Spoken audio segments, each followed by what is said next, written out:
So we'll start with Karl Marx again. Karl Marx अभी तक हमने काफ़ी चीज़ें ऑलमोस्ट कवर कर ली हैं। कल आपको काफ़ी चीज़ें बताई भी थी, तो उसी में हमारा फिनिश हो जाएगा। बाकी का जितना बचा है अभी will try to finish it. ठीक है, मैक्सिमम कार्ल मार्क्स आज हम कोशिश करेंगे ख़त्म हो जाए हमारा। ग्रामशी हम कल डिस्कस करेंगे। ठीक है, ग्रामशी आज डिस्कस नहीं करेंगे बिकॉज 2 क्लासेस हैं तो बर्डन भी ज़्यादा रहेगा आज, तो इसीलिए सिर्फ कार्ल मार्क्स पे ही ध्यान देते हैं एंड थोड़ा ब्रेक्स ले लेकर करेंगे ताकि ज़्यादा प्रॉब्लम ना हो। ओके,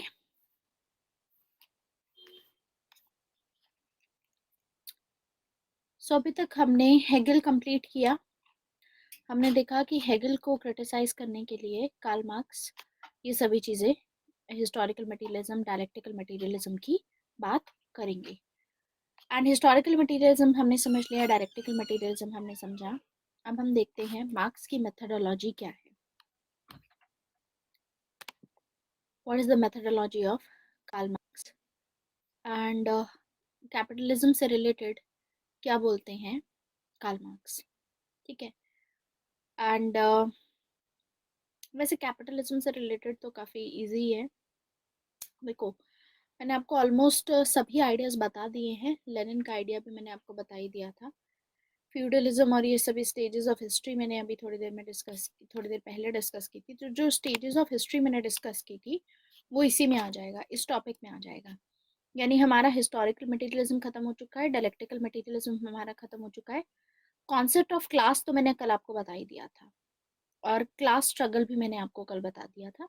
अभी फ़िलहाल क्लास स्ट्रगल भी बताया था कि हिस्ट्री में किस तरीके से क्लास स्ट्रगल रहता है। कैसे कि पहले प्री हिस्टोरिक पीरियड था, फिर उसके बाद में हमने देखा प्रिमिटिव, प्री हिस्टोरिक को बोलते हैं हम प्रिमिटिव कम्युनिज्म।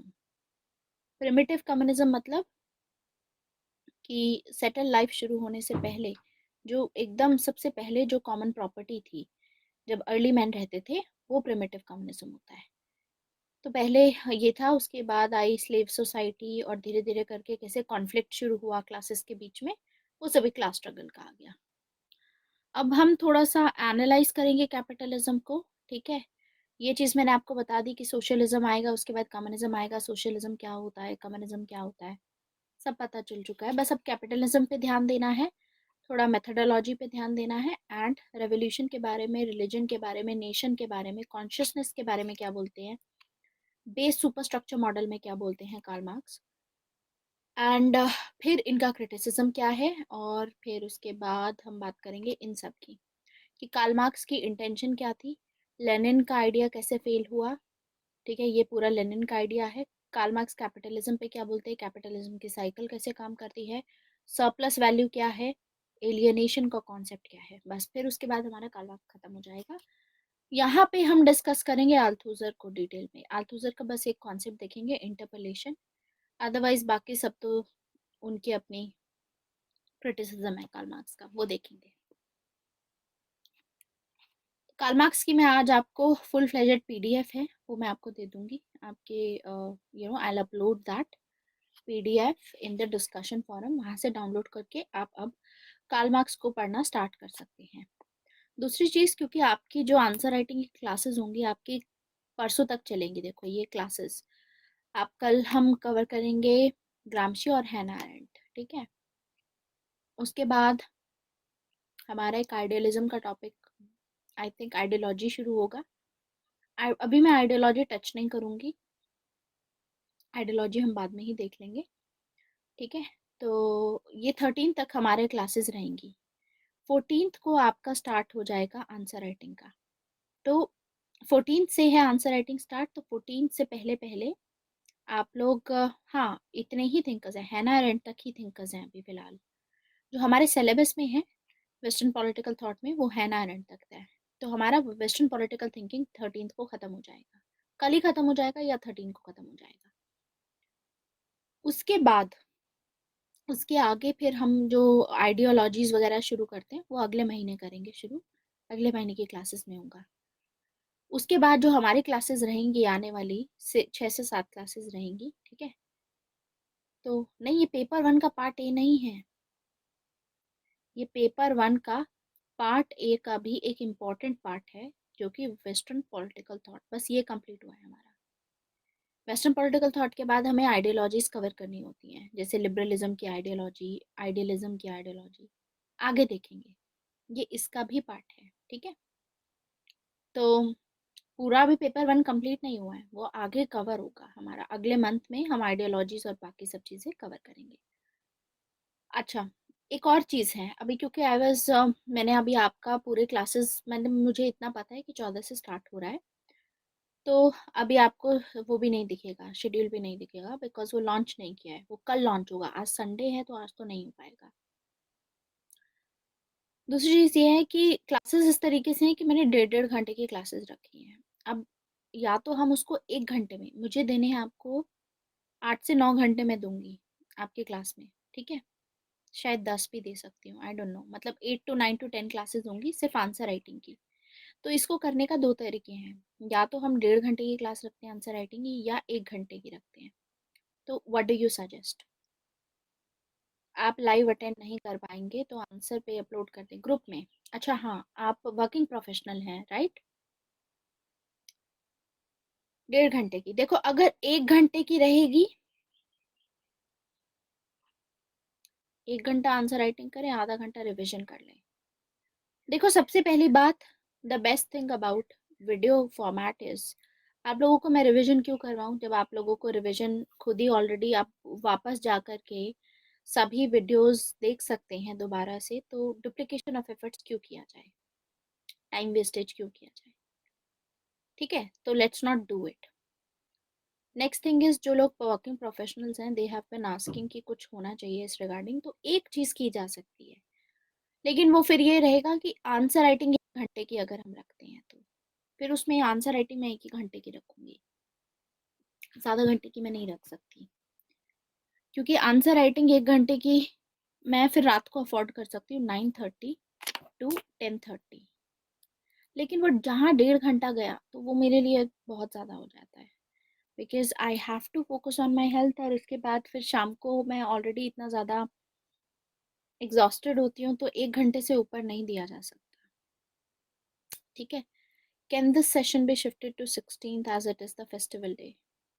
अच्छा हाँ, 15th को रक्षाबंधन भी है, इसीलिए सब बोल रहे थे कि उस दिन छुट्टी होनी चाहिए। Yes I can do that, 16th को रख लेंगे हम, कोई इशू नहीं है। तो आपकी क्लासेस फिर तब से शुरू कर लेंगे, या तो 16 से ही शुरू करते हैं। 1 घंटे की रात को रखूंगी, रात को टाइम चलेगा for the working professional. 9:30 class अगर रही, 9:30 to 10:30, then you guys can be live right?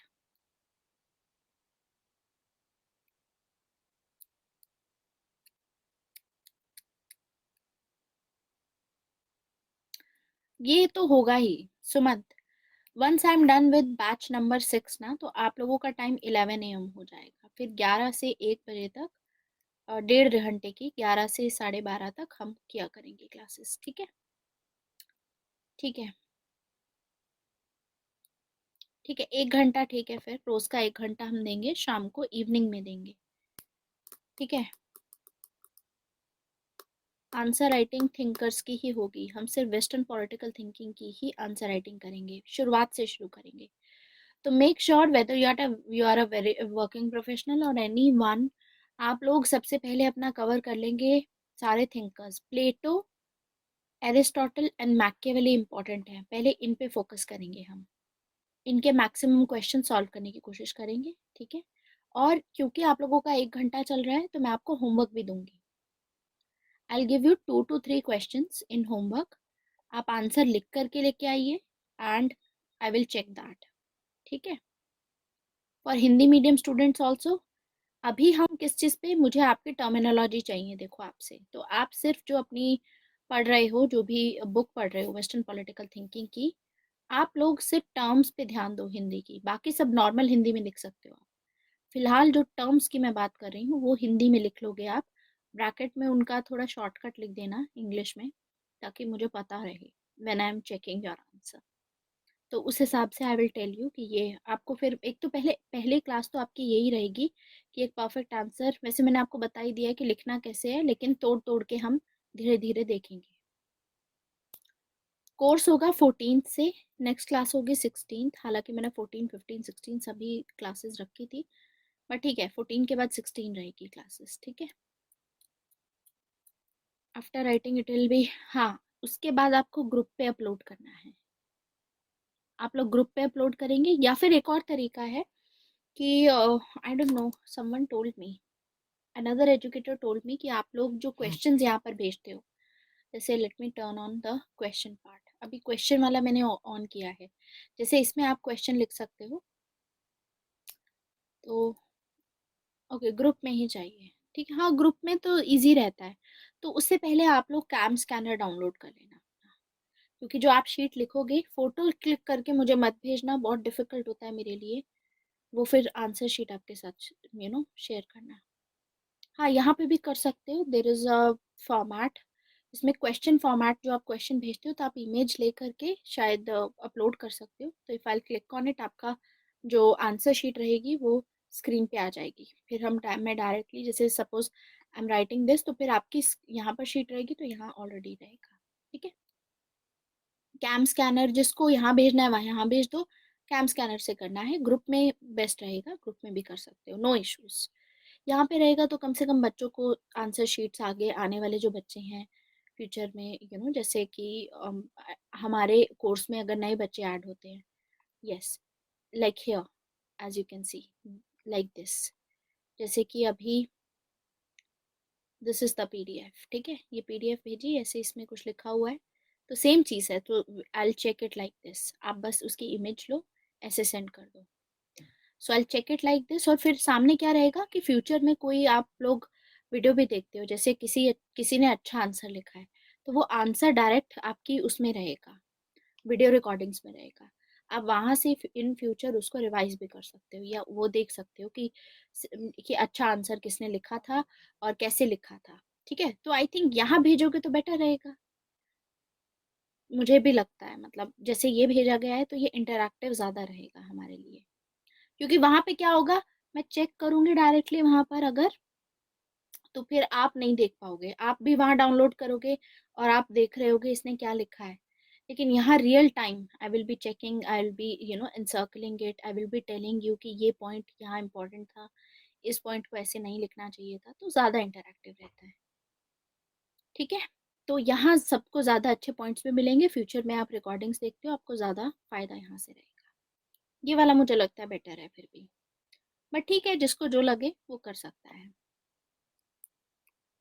बाकी किसी को अगर प्रॉब्लम है कि ये उसने कैसे किया तो आप उनसे पूछ सकते हैं, ठीक है। वैशाख से पूछ लीजिए आप, how he has done it. अब स्टार्ट क्लास करते हैं, हाँ चलो लेट्स स्टार्ट इट। तो आंसर राइटिंग ऐसे करेंगे, 1 घंटे की रहेगी, शाम को करेंगे, और 1 घंटे में हमारे मैक्सिमम 2 से 3 क्वेश्चन हो पाएंगे, बाकी होमवर्क मैं दिया करूँगी, तो होमवर्क भी हम कर लिया करेंगे, मतलब मैं चेक किया करूँगी आपके आंसर्स, आप बस लिख के रखिए, उसको अपलोड कर दीजिए, साथ साथ चेक करके आई विल टेल यू कि क्या कमियां थी, जिससे कि हमें ज़्यादा प्रैक्टिस करने को मिले क्वेश्चंस, क्योंकि आप लोगों का फिर फुल फ्लेजेड तरीके से जो शुरू होगा कोर्स, वो शुरू होगा सितंबर के बाद, अक्टूबर में शुरू हो जाएगा आपका फुल फ्लेजेड, मुझे लगता है अक्टूबर मिड से शुरू हो जाएगा आपका फुल फ्लेजेड, मतलब रोज क्लासेस होंगी फिर आपकी, और 11 बजे की हुआ करेंगे आपकी क्लासेस सुबह, एक्सटेंड करना है तो एक्सटेंड भी कर लिया करेंगे, so there is no problem with it. बाकी कोई और अभी तो फिलहाल तक दिसंबर तक कुछ नहीं आएगा, कोई और पॉलिटिकल साइंस का कोर्स मुझे नहीं लगता कि I am going to start after it, okay. So Marx की मेथडोलॉजी देखते हैं, मार्क्स की मेथडोलॉजी क्या है, देखिए कार्ल मार्क्स की मेथडोलॉजी है स्ट्रक्चरलिस्ट। कार्ल मार्क्स स्ट्रक्चरलिस्ट हैं, स्ट्रक्चरलिस्ट क्यों है, ये स्ट्रक्चर की बात करते हैं, ये स्ट्रक्चर की बात करते हैं कि पूरी सोसाइटी को हम स्ट्रक्चर में डिवाइड कर सकते हैं, तो ये दो स्ट्रक्चर की बात करते हैं, जिसमें अपने साइंटिफिक एनालिसिस लगा करके हिस्टोरिकल एक्ट वाला, ये बोलते हैं कि सोसाइटी किस पे डिपेंड करती है, एक्शन पे डिपेंड करती है, और एक्शन का मतलब होता है मैटर, और ये मैटर को इकोनॉमिक्स के साथ में रिलेट करते हैं इकोनॉमी, क्योंकि एक्शन तो आप यहीं पे लेते हो, कोई भी प्रोडक्शन का एक्शन है जो आप प्रोड्यूस कर रहे हो, यानी आप इकोनॉमिक एक्शन लेते हो एक, ठीक है। ये इकोनॉमी से रिलेटेड होता है प्रोडक्शन। तो यानी कार्ल मार्क्स का कहना है कि सोसाइटी को अगर आपको चेंज करना है, जैसे अभी सोसाइटी इतना एक्सप्लॉयटेशन कर रही है वर्किंग क्लास का, इस सोसाइटी को अगर आपको चेंज करना है तो आपको बेसिक स्ट्रक्चर को सोसाइटी के चेंज करना होगा। और बेसिक स्ट्रक्चर क्या है सोसाइटी का? Economic structure. तो कार्ल मार्क्स स्ट्रक्चरलिस्ट हैं, स्ट्रक्चर में डिवाइड करते हैं सोसाइटी को। इनका कहना है कि ये जो सोसाइटी है ये स्ट्रक्चर में डिवाइडेड है, ठीक है। इसका बेसिक स्ट्रक्चर क्या है? सोसाइटी का बेसिक स्ट्रक्चर है इकोनॉमिक स्ट्रक्चर। इकोनॉमिक स्ट्रक्चर इसका मतलब सोसाइटी किस पे बेस्ड है? सोसाइटी इकोनॉमिक्स पे चलती है, इकोनॉमिक्स चलाती है सोसाइटी, ठीक है। और बाकी सब जो चीजें हैं वो सुपर स्ट्रक्चर का पार्ट है। बाकी सब चीजें जैसे सोसाइटी में हमको स्कूल देखने को मिलता है, स्कूल हो गया, मीडिया हुआ, ठीक है। अपार्ट फ्रॉम दैट, स्कूल हो गया, मीडिया हो गया, देन चर्च हो गया, चर्च भी सुपर स्ट्रक्चर का पार्ट है। चर्च हो गया, फिर उसके अलावा एजुकेशनल इंस्टीट्यूशन में कॉलेजेस भी आ जाते हैं, ये भी सुपर स्ट्रक्चर का पार्ट है। फिर इसके अलावा आपका जो स्टेट आता है, जो पॉलिटिक्स आती है, जो एमपीज एमएलए जो लेजिस्लेचर आता है, पॉलिटिक्स, ये भी सुपर स्ट्रक्चर का पार्ट है। एंड ऐसे ही बाकी सब जो एलिमेंट्स होते हैं, ठीक है, मीडिया हाउसेस तो मैंने बता ही दिया आपको, ये भी सुपर स्ट्रक्चर का पार्ट होता है। मतलब everything else that you can think of वो सुपर स्ट्रक्चर का पार्ट होते हैं। रिलीजन भी आपका जो चर्च से रिलेटेड हो गया ये भी यहीं का पार्ट है। मतलब जो बेसिक सोसाइटी है किस पे बेस करती है? इकोनॉमिक्स पे बेस करती है। मतलब सोसाइटी चलाने वाली जो चीज है वो इकोनॉमिक्स है। सोसाइटी यहाँ से इसके बेसिस पे डिपेंड करती है। तो economic structure is the basic structure of the society. और ये है सुपर स्ट्रक्चर। सुपर स्ट्रक्चर का मतलब होता है कि ये जो सुपर स्ट्रक्चर है, जो बाकी चीजें ये ऊपर सुपर स्ट्रक्चर है, ये इसके ऊपर बेस्ड है। सुपर स्ट्रक्चर ऐसा नहीं है अलग से स्ट्रक्चर है। सुपर स्ट्रक्चर का जो रिफ्लेक्शन है वो हमें बेसिक स्ट्रक्चर से ही देखने को मिलता है, रिफ्लेक्शन इसका, ठीक है। यानी ये सुपर स्ट्रक्चर इकोनॉमिक से काफी इन्फ्लुएंस होता है। मतलब जो भी इकोनॉमिक स्ट्रक्चर में चल रहा होगा उससे इन्फ्लुएंस होकर के सुपर सोसाइटी में भी वैसा ही चेंज आएगा। जैसे कि हमने देखा कि पहले फ्यूडल सोसाइटी थी। जब फ्यूडल सोसाइटी थी तो इकोनॉमिक स्ट्रक्चर कैसा था? फ्यूडल था। मतलब फ्यूडल लॉर्ड्स हुआ करते थे जिनके पास जमीनें हुआ करती थी, और वो फ्यूडल लॉर्ड्स आपस में एक दूसरे के साथ में लड़ रहे थे। सभी को याद होगा मैकियावेली और थॉमस हॉब्स के टाइम पे हमने याद किया था कि मैकियावेली चर्च के अगेंस्ट में क्यों थे, चर्च के अगेंस्ट में क्यों थे, और फ्यूडलिज्म जो फ्यूडल सिस्टम था उसके अगेंस्ट में क्यों थे, ये भी हमने देखा। क्योंकि चर्च इन फ्यूडल लॉर्ड्स को सभी को इस तरीके से करती, तो चर्च की वजह से यूनिफाई नहीं हो पाया था, करप्ट थी। आपस में फ्यूडल लॉर्ड्स लड़ रहे थे उस टाइम पे। फ्यूडल लॉर्ड्स आपस में लड़ रहे थे तो कोई एक सिंगल लॉ नहीं था। जब लड़ाई होती है तो यानी सोसाइटी में तो बच्चे स्कूल नहीं जा पाएंगे, ठीक है। और चर्च यहाँ पर इंटरफेयर कर रही है तो यानी सिंपल सी बात है कि पॉलिटिक्स भी स्टेबल नहीं होगी। अब फ्यूडल लॉर्ड के बाद इसीलिए जब कैपिटलिज्म आया तो कैपिटलिज्म अपनी अलग से चीजें प्रमोट करता है। तो कैपिटल जैसे फ्यूडलिज्म था, ठीक है, फ्यूडल टाइम्स में, पुराने टाइम में क्योंकि फ्यूडलिज्म था तो जॉइंट फैमिली सिस्टम था उस टाइम पे। सभी जो फैमिलीज थी, जब जमींदारी सिस्टम था, जैसे इंडिया में देखो, इंडिया में भी फ्यूडल लॉर्ड्स ही थे, जमींदारी सिस्टम था। जमींदारी सिस्टम था तो फैमिली, जॉइंट फैमिलीज हुआ करती थी, सभी फैमिलीज साथ में रहा करती थी और सबकी अपनी वो हुआ करती थी, क्या नाम है, इंडिया में जब लैंड के बेसिस पे था तो सभी जो भी लैंड से प्रोड्यूस किया करते थे वो इक्वली मतलब दिया जाता था, ठीक है, सभी बच्चों में आपस में बढ़ जाता था। लेकिन कैपिटलिज्म जब आया तो कैपिटलिज्म से इकोनॉमिक सिस्टम चेंज हो गया। अब लैंड के ऊपर डिपेंडेंट नहीं है। अब आप काम करो, जितना काम करोगे उतना आपके पास में पैसा आएगा। अब अपनी मेहनत, आपकी मेहनत के अकॉर्डिंग मिलेगा आपको। अब ये था, पहले लैंड का बेसिस था जमींदारी में, अब क्या है, आपकी मेहनत के ऊपर, आपके लेबर के ऊपर। तो यानी अगर आपने ज़्यादा मेहनत की तो आपको 50 रुपए मिले, अगर किसी ने कम मेहनत की उसको 10 रुपए मिले। तो अब जॉइंट फैमिली सिस्टम में आता है कि एक बंदा 50 रुपए कमा रहा है, एक 10 कमा रहा है। एक ने जानबूझ के 1 घंटा काम किया क्योंकि उसको नहीं करना था, एक ने 5 घंटे काम किया तो उसको 50 रुपए मिल गए। लेकिन अब ये जॉइंट फैमिली सिस्टम में जाते हैं तो ये बंदा अपने बच्चों के लिए और इन सब के लिए, क्योंकि कैपिटलिज्म ऐसे आइडिया प्रमोट करता है, इकोनॉमिक स्ट्रक्चर अगर कैपिटलिज्म बन जाता है तो कैपिटलिज्म प्रमोट करता है कि आप अपने बारे में सोचो, आप ज्यादा काम करोगे तो आपको ज्यादा दे देंगे। तो ये अब जो जॉइंट फैमिली सिस्टम था, अब ये joint family system nuclear families में कन्वर्ट हो जाएगा। इसीलिए हमने देखा कि जब भी इकोनॉमिक्स चेंज होती है तो सोसाइटी में भी चेंज आता है। समझ आया? सोसाइटी में भी चेंज आता है। तो इसके बेसिस पे कार्ल मार्क्स को हम स्ट्रक्चरलिस्ट बोलते हैं, और हम बोलते हैं कि जो कार्ल मार्क्स है वो ये बोलते हैं कि सोसाइटी इकोनॉमिक्स पे काम करती है। Economic structure is the basic structure of society. बाकी सब चीजें जो सोसाइटी में होती हैं वो सिर्फ इसकी वजह से होती हैं। ये क्यों बता रहे हैं कार्ल मार्क्स हमें? क्योंकि कार्ल मार्क्स बोल रहे हैं कि अगर सोसाइटी में चेंज लेकर के आना है तो बेसिक स्ट्रक्चर पे हिट करो, बेसिक स्ट्रक्चर पे, पॉलिटिक्स पे मत करो। न्यूक्लियर फैमिली का मतलब होता है जिसमें आप मतलब जैसे सपोज दो भाई थे, ठीक है, इनकी वाइफ्स आई एंड इनके फिर बच्चे हुए, ठीक है। पहले जॉइंट फैमिली सिस्टम में था कि ये आपस में सब साथ मिलकर रहेंगे। न्यूक्लियर फैमिली का मतलब होता है इनकी फैमिली अलग है, ये अलग अब रह रहे हैं अपना अलग शहर में। कैपिटलिज्म के चलते एक रूरल एरिया में रह रहा है और एक अर्बन में चला गया, जहाँ पर उसने अपनी फैमिली को सेटल किया एंड उसके बच्चे वहीं के स्कूलों में पढ़े और आपस में इनका अब इतना वो नहीं है। तो that is a nuclear family, capitalism की वजह से हुआ। ठीक है शैलजा, समझ में आया? Any doubt? ओके। सो ये क्यों बता रहे हैं हमको स्ट्रक्चर और इस सब की? क्योंकि इनका कहना है कि सोसाइटी में अगर आपको चेंज लाना है, अगर आपको सोसाइटी में एक्सप्लॉयटेशन एंड करना है, तो आपको इकोनॉमिक सिस्टम चेंज करना होगा। इकोनॉमिक सिस्टम चेंज करना बहुत ज़रूरी है क्योंकि इकोनॉमिक सिस्टम से ही सारी प्रॉब्लम्स शुरू होती हैं। मतलब जितना भी ये हो रहा है इकोनॉमिक सिस्टम पे डिपेंड करता है। ठीक है, जैसे कि कैपिटलिज्म को जब हम देखते हैं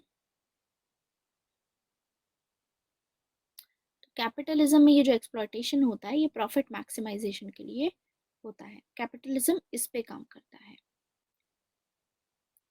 तो ये बोलते हैं मैटर इंपॉर्टेंट है, तो यहाँ पर ये चीज़ करने की हमको ज़रूरत है। Is giving is materialism only because he wanted to oppose Hegel. Yes, he wanted to oppose Hegel. At the same time, he wanted to tell people कि मैटर इंपॉर्टेंट है तो एक्शन लेना इंपॉर्टेंट है, और एक्शन तभी आप ले पाओगे जब आप आज की लाइफ में जो आपके साथ हो रहा है वो आप समझो। तो वो मटीरियलिज्म पे आता है। You have to be materialistic, that's what he is saying, कि समझो। ठीक है, रेवोल्यूशन करवाने के लिए समझो। अब इसी का एग्जाम्पल, एक और एग्जाम्पल देती हूँ। Let me give you one more example. 1857 का जो रिवोल्ट हुआ था, अब कार्ल मार्क्स का ये एनालिसिस लगा करके चलते हैं बेस सुपरस्ट्रक्चर मॉडल के साथ। इन लोगों ने भी रिवोल्ट किया लेकिन ये सक्सेसफुल नहीं रहा, ये फेल हो गया। क्यों फेल हुआ? क्योंकि कार्ल मार्क्स ने बोला अपनी प्रैक्सिस की थ्योरी से कि इनको प्रॉपर अंडरस्टैंडिंग नहीं थी, इनको ट्रू नेचर नहीं था ब्रिटिशर्स का। Let us look at the true nature. True nature क्या था? According to Karl Marx, economic structure is the basic structure. ठीक है, यानी जो ब्रिटिशर्स कुछ भी कर रहे हैं, जो सोसाइटी में, इंडियन सोसाइटी में चेंज आ रहा था, वो इसकी वजह से आ रहा था। Why do you think Britishers ने रूल ऑफ लॉ क्यों अप्लाई किया इंडिया में? क्योंकि रूल ऑफ लॉ की वजह से आती है यूनिफॉर्मिटी, और यूनिफॉर्मिटी का मतलब है कैपिटलिज्म को प्रमोट करता है। मैंने आपको पहले भी बताया था कि अगर सेम लॉज रहते हैं तो प्रॉब्लम नहीं होती, कॉन्ट्रैक्ट साइन हो जाता है और प्रॉफिट जनरेट होने लग जाता है। अलग अलग जगहों पे अलग अलग लॉज होंगे तो कैपिटलिस्ट का लॉस होता है, जिनको प्रॉफिट करना है उनका तो फायदा नहीं होगा। That's why. तो रूल ऑफ लॉ लाने का भी रीजन यही था। आपको क्या लगता है ब्रिटिशर्स ने जो वेस्टर्न एजुकेशन इंट्रोड्यूस की थी वो किस लिए इंट्रोड्यूस की थी? ताकि ये अपने लिए क्लर्क्स जो हैं उनको कम, क्योंकि देखो इंडियंस जो सैलरी लेंगे बहुत कम लेंगे, वो सैलरीज बहुत कम सैलरीज लेंगे। अगर इन्हीं क्लर्क्स को ये इंग्लैंड से लेकर के आते हैं, तो एक तो पहली बात वो अपने घर छोड़ करके किसी दूसरी कॉलोनी में जा रहे हैं। लैगिंग कर रहा है। Wait a minute then.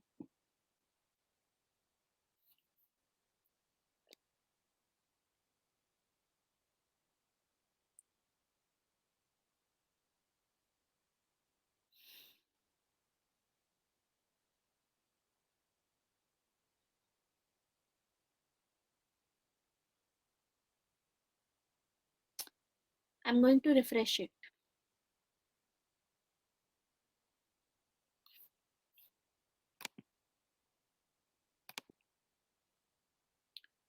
अभी ठीक है।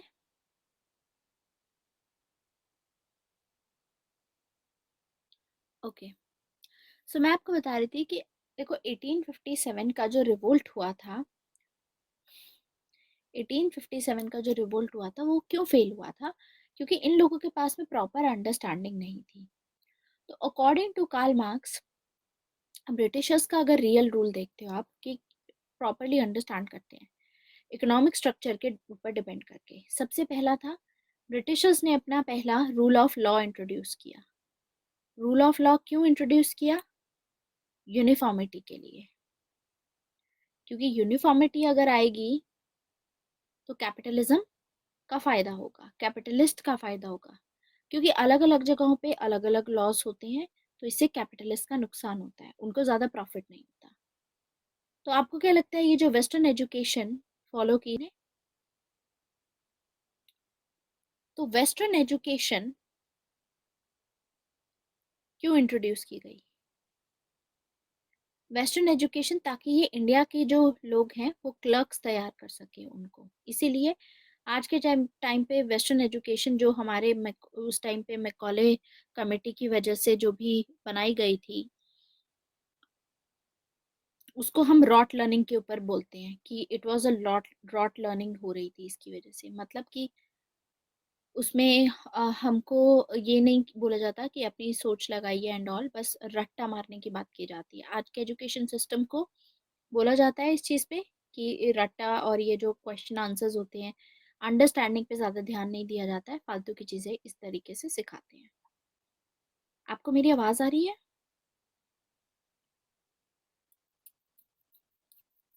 ओके। तो क्लर्क्स उस टाइम पे इनको हायर कर रहे थे, इंडियंस को ही हायर करना चाहते थे, क्योंकि इनको पता था कि अगर हम इंग्लैंड से लेकर के आते हैं अपने क्लर्क्स, ठीक है, तो पहली बात तो वो अपना घर छोड़ करके एक कॉलोनी में जा रहे हैं, तो वो लोग ज़्यादा पैसा डिमांड करेंगे, तो प्रॉफिट इनका कम होगा। इसीलिए ये क्लर्क्स इंडिया से ही निकालना चाहते थे, क्योंकि ये लो वेजेस पे काम करेंगे। इंडियंस वैसे भी लो वेजेस पे काम करने के लिए रेडी थे, दैट्स वाई ये वेस्टर्न एजुकेशन इसीलिए इंट्रोड्यूस की गई उस टाइम पे। तो बहुत सारी जो चीज़ें, बहुत सारे जो आइडियाज़ आपको लगता है कि इन्होंने हमारी सोसाइटी को इम्प्रूव करने के लिए लिए, वो सोसाइटी के लिए नहीं थे, वो इस इकोनॉमिक्स के लिए थे सारे डिसीजंस, कैपिटलिज्म को और वो करने के लिए, फ़ायदा पहुंचाने के लिए अपने आप को। तो यानी सोसाइटी में जो भी चेंजेस आ रहे थे, वो सारे चेंजेस इस वजह से आ रहे थे, इकोनॉमिक स्ट्रक्चर की वजह से। यानी अगर 1857 को अगर आज हम वापस जाएं हिस्ट्री में, ठीक है, पास्ट में मान लो टाइम मशीन लेकर के जाते हैं और उस टाइम पे रानी लक्ष्मीबाई और इन सब से मिलते हैं और उनको बताते हैं कि अगर आपको सक्सेसफुल रिवोल्ट करना है तो ये सक्सेसफुल रिवोल्ट सही नहीं रहेगा, आपको उसको अंडरस्टैंड करना बहुत ज़रूरी है। अंडरस्टैंडिंग नहीं थी इन लोगों की, इसीलिए भी फेल हुआ। क्योंकि एक तो देखो यूनिटी नहीं थी, ठीक है, कॉन्शियसनेस नहीं थी। वो अभी बताऊंगी कॉन्शियसनेस कैसे आएगी और कैसे आती है अकॉर्डिंग टू कार्ल मार्क्स। उस टाइम पे नहीं थी। तो अगर हम वापस जाएंगे तो हम उनको ये बोलेंगे कि देखो एक तो यूनिटी नहीं है। यूनिटी क्यों नहीं है? क्योंकि आप अपने उसके लिए लड़ रहे हो, ठीक है, लीडरशिप भी नहीं थी। और दूसरी चीज कि आप समझ ही नहीं रहे हो कि ये क्यों आपके ऊपर इतना कर रहे हैं अत्याचार। टेक्नोलॉजी बैकवर्डनेस भी भूल जाइए आप, वो तो चलो छोड़ो, अंडरस्टैंडिंग की बात समझते हैं। ये लोग रिवोल्ट ना करते उस टाइम पे, ये लोग उस तरीके से काम करते जैसे गांधी ने काम किया। गांधी ने धीरे धीरे करके लोगों की सोच बदली। गांधी ने जो लोगों की कॉन्शियसनेस थी ना, जो जो पहले उनको बताया कि देखो ये जो आपके साथ कर रहे हैं क्या कर रहे हैं, ठीक है, तो एक्सेप्ट, तो धीरे धीरे करके ये सब चीजें होंगी शुरू। तो गांधी भी ऐसे ही धीरे धीरे करके चेंजेस लेकर के आए।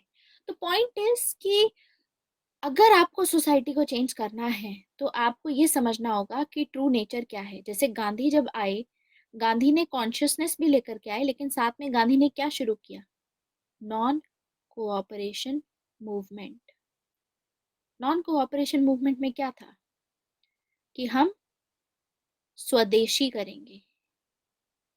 स्वदेशी मतलब फॉरेन गुड्स को बायकॉट करेंगे, और फॉरेन गुड्स को बायकॉट करने का मतलब है इकोनॉमिक स्ट्रक्चर पे सीधा सीधा अटैक करना। तो यानी अकॉर्डिंग टू कार्ल मार्क्स, अगर 1857 में इन लोगों ने ये चीज समझी होती अच्छे से कि ब्रिटिश जो है उनका ट्रू नेचर क्या है, कैपिटलिज्म है, economic structure is the basic structure, तो ये लोग समझते उस टाइम पे। क्या समझते? कि इकोनॉमिक स्ट्रक्चर यहाँ लड़ाई करने की जरूरत है। तभी 1905 में सबसे पहले किसने बात की थी इस चीज की? इसको बात करने वाले थे औरोबिंदो घोष। औरोबिंदो घोष जो कि एक्सट्रीमिस्ट हैं। इन्होंने कहा था अपनी नेशनलिज्म की थ्योरी में, इन्होंने पैसिव रेजिस्टेंस की बात की थी। पैसिव रेजिस्टेंस मतलब डायरेक्ट रेजिस्टेंस मत करो। ये जो दिख रहा है आपको 1857 में हो रहा है, ये डायरेक्ट रेजिस्टेंस था। इन्होंने बोला डायरेक्ट रेजिस्टेंस मत करो, पैसिव रेजिस्टेंस करो। पैसिव रेजिस्टेंस मतलब जहां एक्चुअली में फर्क पड़ेगा, जो इसकी जड़ें हैं, इस कॉलोनियलिज्म की जो जड़ें हैं, जो ये हम पे इतना अपने तानाशाही चला रहे, जो जड़ें हैं, जड़ों से उखाड़ो इनको, तब ये यहाँ से जाएंगे।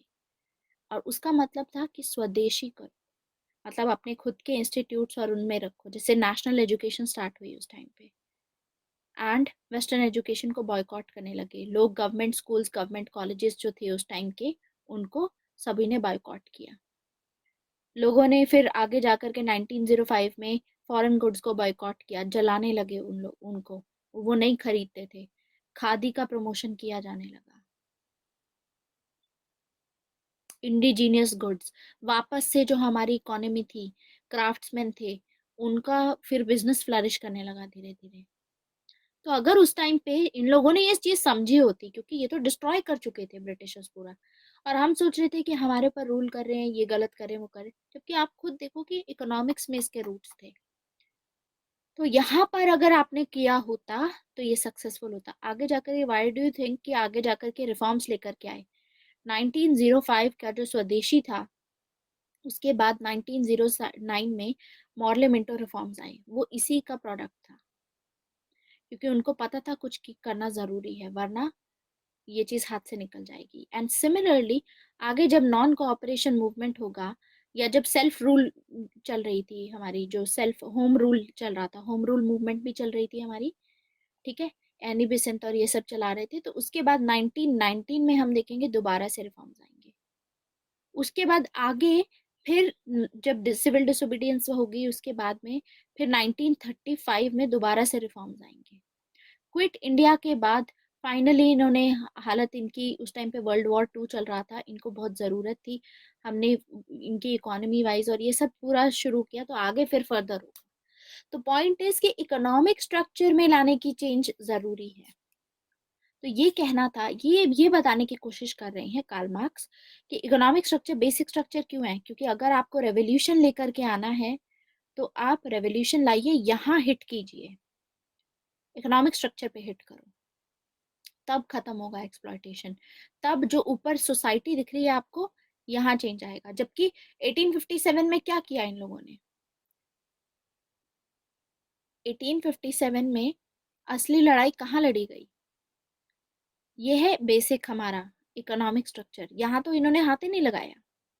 ये है सुपर स्ट्रक्चर जो कि इसकी रिफ्लेक्शन थी, क्योंकि जड़ तो ये है मेन, लेकिन रिफ्लेक्शन कहाँ दिखती है हमको, इसका प्रतिबिंब कहाँ दिखता है? यहाँ। तो उन्होंने पॉलिटिकल सिस्टम, इसका पार्ट है पॉलिटिकल सिस्टम, उन्होंने जो डायरेक्ट हमला किया था, डायरेक्ट अटैक किया था, वो पॉलिटिकल सिस्टम पे किया इनके साथ में, यहाँ नहीं किया, इसीलिए फेल हुए ये। तो यानी इसीलिए ये बोलते हैं कि ट्रू अंडरस्टैंडिंग होना बहुत जरूरी है। पहले अच्छे से समझो कि हो क्या रहा है, उसके बेसिस पे सोच समझ के फिर कोई डिसीजन लो, फिर कोई एक्शन लो। और वैसे भी इंडिया, आपको पता होगा, इंडिया वॉज अ सोने की चिड़िया एट दैट टाइम। इंडिया के अगर 1820s में अगर आप देखोगे इकोनॉमी, उस टाइम की भी देखोगे अगर, तो शशि थरूर ने अपनी पैक्स इंडिका बुक में ये लिखा है कि उस टाइम पे इंडिया की जो जीडीपी थी, वर्ल्ड की जीडीपी के मुकाबले अगर आप देखोगे 25%, कुछ ऐसा आई रिमेम्बर, इस हिसाब से जीडीपी थी, क्योंकि इंडिया मैन्युफैक्चरिंग हब था। मैन्युफैक्चरिंग मैन्युफैक्चरिंग हब था। इंडिया सेल्फ सफिशिएंट थी इंडिया में, और ये भी था एक्सपोर्ट्स बहुत होते थे, इंडिया से एक्सपोर्ट्स ही होते थे। इंडिया एक ऐसी जगह थी जहां पर सभी जगह का जो गोल्ड था, जो सिल्वर था, वो सिंक होता था। सिंक मतलब एक बार चला गया तो वहां डूब गया, मतलब इंडिया में ही रहेगा, वापस नहीं, बाहर नहीं निकलेगा, क्योंकि इंडिया तो इम्पोर्ट करता ही नहीं था, इंडिया एक्सपोर्ट करता। तो ये चीजें हुई हैं। कुछ गलती देखो हमारी भी है, कुछ गलती ब्रिटिशर्स की भी होगी, ये सब चीजें होंगी। ऐसा नहीं है कि सारी हम पे ब्लेम कर दे। अब कोई नई टेक्नोलॉजी आई है तो हमको भी तो करना चाहिए ना, वो अडॉप्ट। अडॉप्ट नहीं करोगे तो आप नहीं कर पाओगे। आज के टाइम पे इसीलिए बोला जाता है जो फोर्थ इंडस्ट्रियल रेवोल्यूशन आएगी, आर्टिफिशियल इंटेलिजेंस में, जो साइंस एंड टेक्नोलॉजी में जो कंट्री अब आज के टाइम पे आगे रहेगी, वही कंट्री अगली सुपर पावर बनेगी। इसीलिए भी आप आजकल देख रहे होंगे कि मोदी गवर्नमेंट क्या कर रही है, ज्यादा से ज्यादा मतलब इस पे science and technology, Atal innovation mission और इन सब चीजों पे ध्यान दिए जा रहा है। साइंस एंड टेक में इतना प्रमोशन क्यों हो रहा है कि ये होना चाहिए स्कूल्स में, अटल और ये सब करके बहुत कुछ चल रहा है आज के टाइम पे। सो इकोनॉमिक स्ट्रक्चर पे करने की जरूरत है। Space, nuclear energy, artificial intelligence, इसमें सब चल रहा है। तो दिस इज वाई इनकी मेथोडोलॉजी क्या है, ये है स्ट्रक्चरलिस्ट। और ये बोलते हैं कि जो बेसिक स्ट्रक्चर होता है वो इकोनॉमिक्स होता है, और जो ये ऊपर है ये सुपर स्ट्रक्चर है, बाकी सब इसी का पार्ट है, सोसाइटी, पॉलिटिक्स, सब इसी का पार्ट है। तो हमको असली अगर चेंज लेकर के आना है यहाँ पर सोसाइटी में, तो हमको यहाँ लड़ाई करनी होगी। यानी अब जो वर्कर्स हैं वो रिवोल्ट करेंगे, तो इकोनॉमिक्स का मतलब होता है वो लैंड अपने हाथों में ले लेंगे, जो कैपिटल ऑफ प्रोडक्शन है सब अपने हाथों में ले लेंगे, कैपिटल वगैरह ये हाथ में ले लिया। तो ये अब अगर आ गया तो अब सोसाइटी अपने आप यहाँ चेंज आ जाएगा, क्योंकि इकोनॉमिक्स हाथ में लेनी है अपनी। ठीक है, तो कार्ल मार्क्स ने इसीलिए रेवोल्यूशन पे ये बोला कि और it will be the total change, capitalism से हम सोशलिज्म पे लाएंगे और सोशलिज्म से हम कम्युनिज्म लाएंगे। This is what he told. And इन्होंने बोला पॉलिटिकल रेवोल्यूशन कोई रेवोल्यूशन नहीं है, जैसे कि 1857 में हुआ, पॉलिटिकल रेवोल्यूशन नहीं होती, economic revolution is the main revolution. तो आपको पता है कि कैपिटलिज्म में मोड ऑफ प्रोडक्शन में क्या होता है, मोड ऑफ प्रोडक्शन पे इनको अपना कब्जा जमाना पड़ेगा। अगर working class mode of production पे कब्जा जमा लेती है तो बस सब सही हो जाएगा, फिर एक्सप्लॉयटेशन खत्म किया जा सकता है। मोड ऑफ प्रोडक्शन में दो चीजें होती हैं, एक होती है मीन्स और एक होता है फोर्सेस। फोर्सेस में तो आज के टाइम पे टेक्नोलॉजी आ जाएगी। मीन्स ऑफ प्रोडक्शन पे लैंड, लैंड हथिया लो, लेबर आपके पास में है ही, ठीक है, और कैपिटल उनके पास में से ले लो, ये चीज ले ली टेक्नोलॉजी के साथ में। तो अब सारी चीजें आपके हाथ में है। अब आप गवर्नमेंट, अब जो गवर्नमेंट बनेगी वो आपकी अपनी बनेगी। तो यानी अब जो पहले जो डिक्टेटरशिप थी वो माइनॉरिटी क्लास की थी, माइनॉरिटी यानी बुर्जुआजी क्लास, कम उसमें है, तो माइनर है, माइनर मतलब माइनॉरिटी। मेजोरिटी होती है मैक्सिमम पीपल की। तो अब मेजोरिटी आ जाएगी, तो अब डिक्टेटरशिप होगी मेजोरिटी की। तो डिक्टेटरशिप होगी और रेवोल्यूशन होगा और सोशलिज्म आ जाएगा, फिर पीसफुल चेंज होगा कम्युनिज्म में और सब खुश रहेंगे। ये कहना था कार्ल मार्क्स का। और रेवोल्यूशन लाने में रहेगा क्या, इसमें भी रेवोल्यूशन के बारे में भी ये कॉन्शियसनेस की बात करते हैं कि रेवोल्यूशन भी ऐसा नहीं है कि आज तुम्हें रियलाइज हुआ और तुम लेकर के आओ, नहीं, रेवोल्यूशन भी धीरे धीरे आएगा। मतलब अब उसकी बात करेंगे कि उसके बारे में क्या बात करते हैं ये। अभी तक जितना समझाया वो समझ में आया? Any doubt?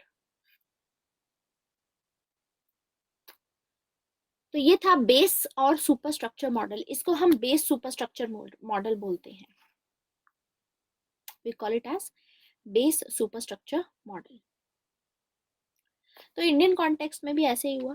देखो, अगर कार्ल मार्क्स को लगाते हैं तो यही रीजन था कि इंडिया में भी चेंज, आज भी के टाइम पे भी बेसिक स्ट्रक्चर अगर आप देखोगे, आज भी इंडिया में इतनी एक्सप्लॉयटेशन क्यों हो रही है। Wait, I am just coming.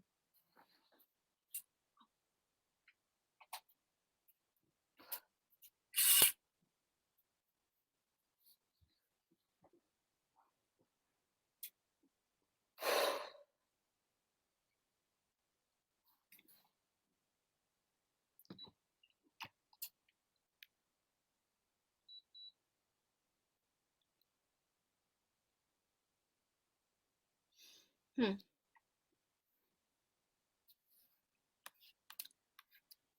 तो आज भी इंडिया में आप खुद सोचो कि इतनी एक्सप्लॉयटेशन क्यों है। अगर मार्क्सिस्ट पॉइंट ऑफ व्यू से देखोगे तो इंडिया में कोई रेवोल्यूशन नहीं आया है। जो कार्ल मार्क्स और जो मार्क्सिस्ट होते हैं, वो जब इंडिया को देखते हैं तो इंडिया के पर्सपेक्टिव से इंडिया के बारे में क्या सोचते हैं कि क्या इंडिया में जो 1940 का रेवोल्यूशन हुआ, मार्क्सिस्ट पॉइंट ऑफ व्यू से रेवोल्यूशन नहीं था। क्योंकि पहले ब्रिटिशर्स थे जिनके हाथ में पावर थी। ये पावर ट्रांसफर हुई है एलिट्स के पास। एलिट्स मतलब जो लोग बुर्जुआजी क्लास के पार्ट थे, इंडियन बुर्जुआजी। तो यानी ब्रिटिश बुर्जुआजी क्लास से इंडियन बुर्जुआजी क्लास के पास में पावर आई है। पावर लोगों के पास में थोड़ी ना आई, मासेस का एम्पावरमेंट नहीं हुआ। इसीलिए इसको ये ट्रू रेवोल्यूशन नहीं मानते। इंडियन इंडिपेंडेंस मूवमेंट जो बोलते हैं हम, उसको ट्रू रेवोल्यूशन ये लोग नहीं मानते। मासेस के पास में पावर नहीं है, आज भी लोगों के पास में इनकी एक्सप्लॉयटेशन हो रही है, इसीलिए हो रही है। वॉइस ब्रेक हो रहा है, होना नहीं चाहिए, क्यों हो रहा है? लेट मी सी, यहाँ तो नहीं होना चाहिए।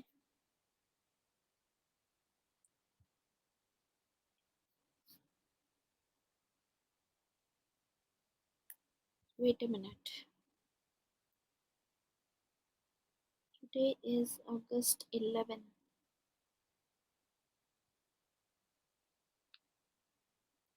लैगिंग हो रही है ना? Wait a minute.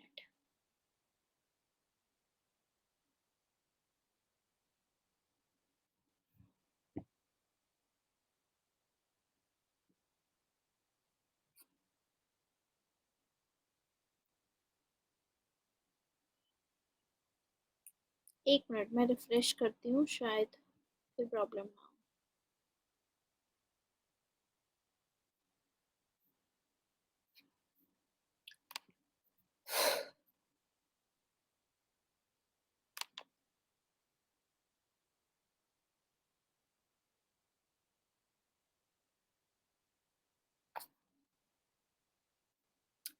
अभी ठीक है? अभी बताओ, can you hear me now? Okay. So मैं आपको ये बोल रही थी कि मार्क्सिस्ट पॉइंट ऑफ व्यू से अगर इंडियन कॉन्टेक्स्ट में देखेंगे तो इंडिया में कोई रेवोल्यूशन नहीं हुआ है। इंडिया में ब्रिटिशर्स से ट्रांसफर पावर हुई है बुर्जुआजी क्लास को, इंडिया की ही बुर्जुआजी। क्योंकि इंडिया में देखो लैंड रिफॉर्म्स तो हुए नहीं अभी तक, इसीलिए भी इंडिया में आज तक जो पॉवर्टी है, इंडिया में आज तक हम देखते हैं कि गरीबी है और एक्सप्लॉयटेशन हो रहा है। पहले जो रूलर्स थे बस उनका कलर चेंज हुआ है, पहले अंग्रेज थे, आज के टाइम पे इंडियन बुर्जुआजी क्लास है जो सारा कुछ संभाल रही है। तो ये चेंज नहीं हुआ है ज्यादा, अगर रेवोल्यूशन इसकी बात करो आप इंडियन कॉन्टेक्स्ट में, ठीक है। ऐसे ही चाइना के कॉन्टेक्स्ट में देखोगे अगर मार्क्सिस्ट पॉइंट ऑफ व्यू से, तो चाइना में फ्यूडलिज्म था, वहां सब चीजें हटा दी गई। ठीक है, तो चाइना में वो चीज हुई।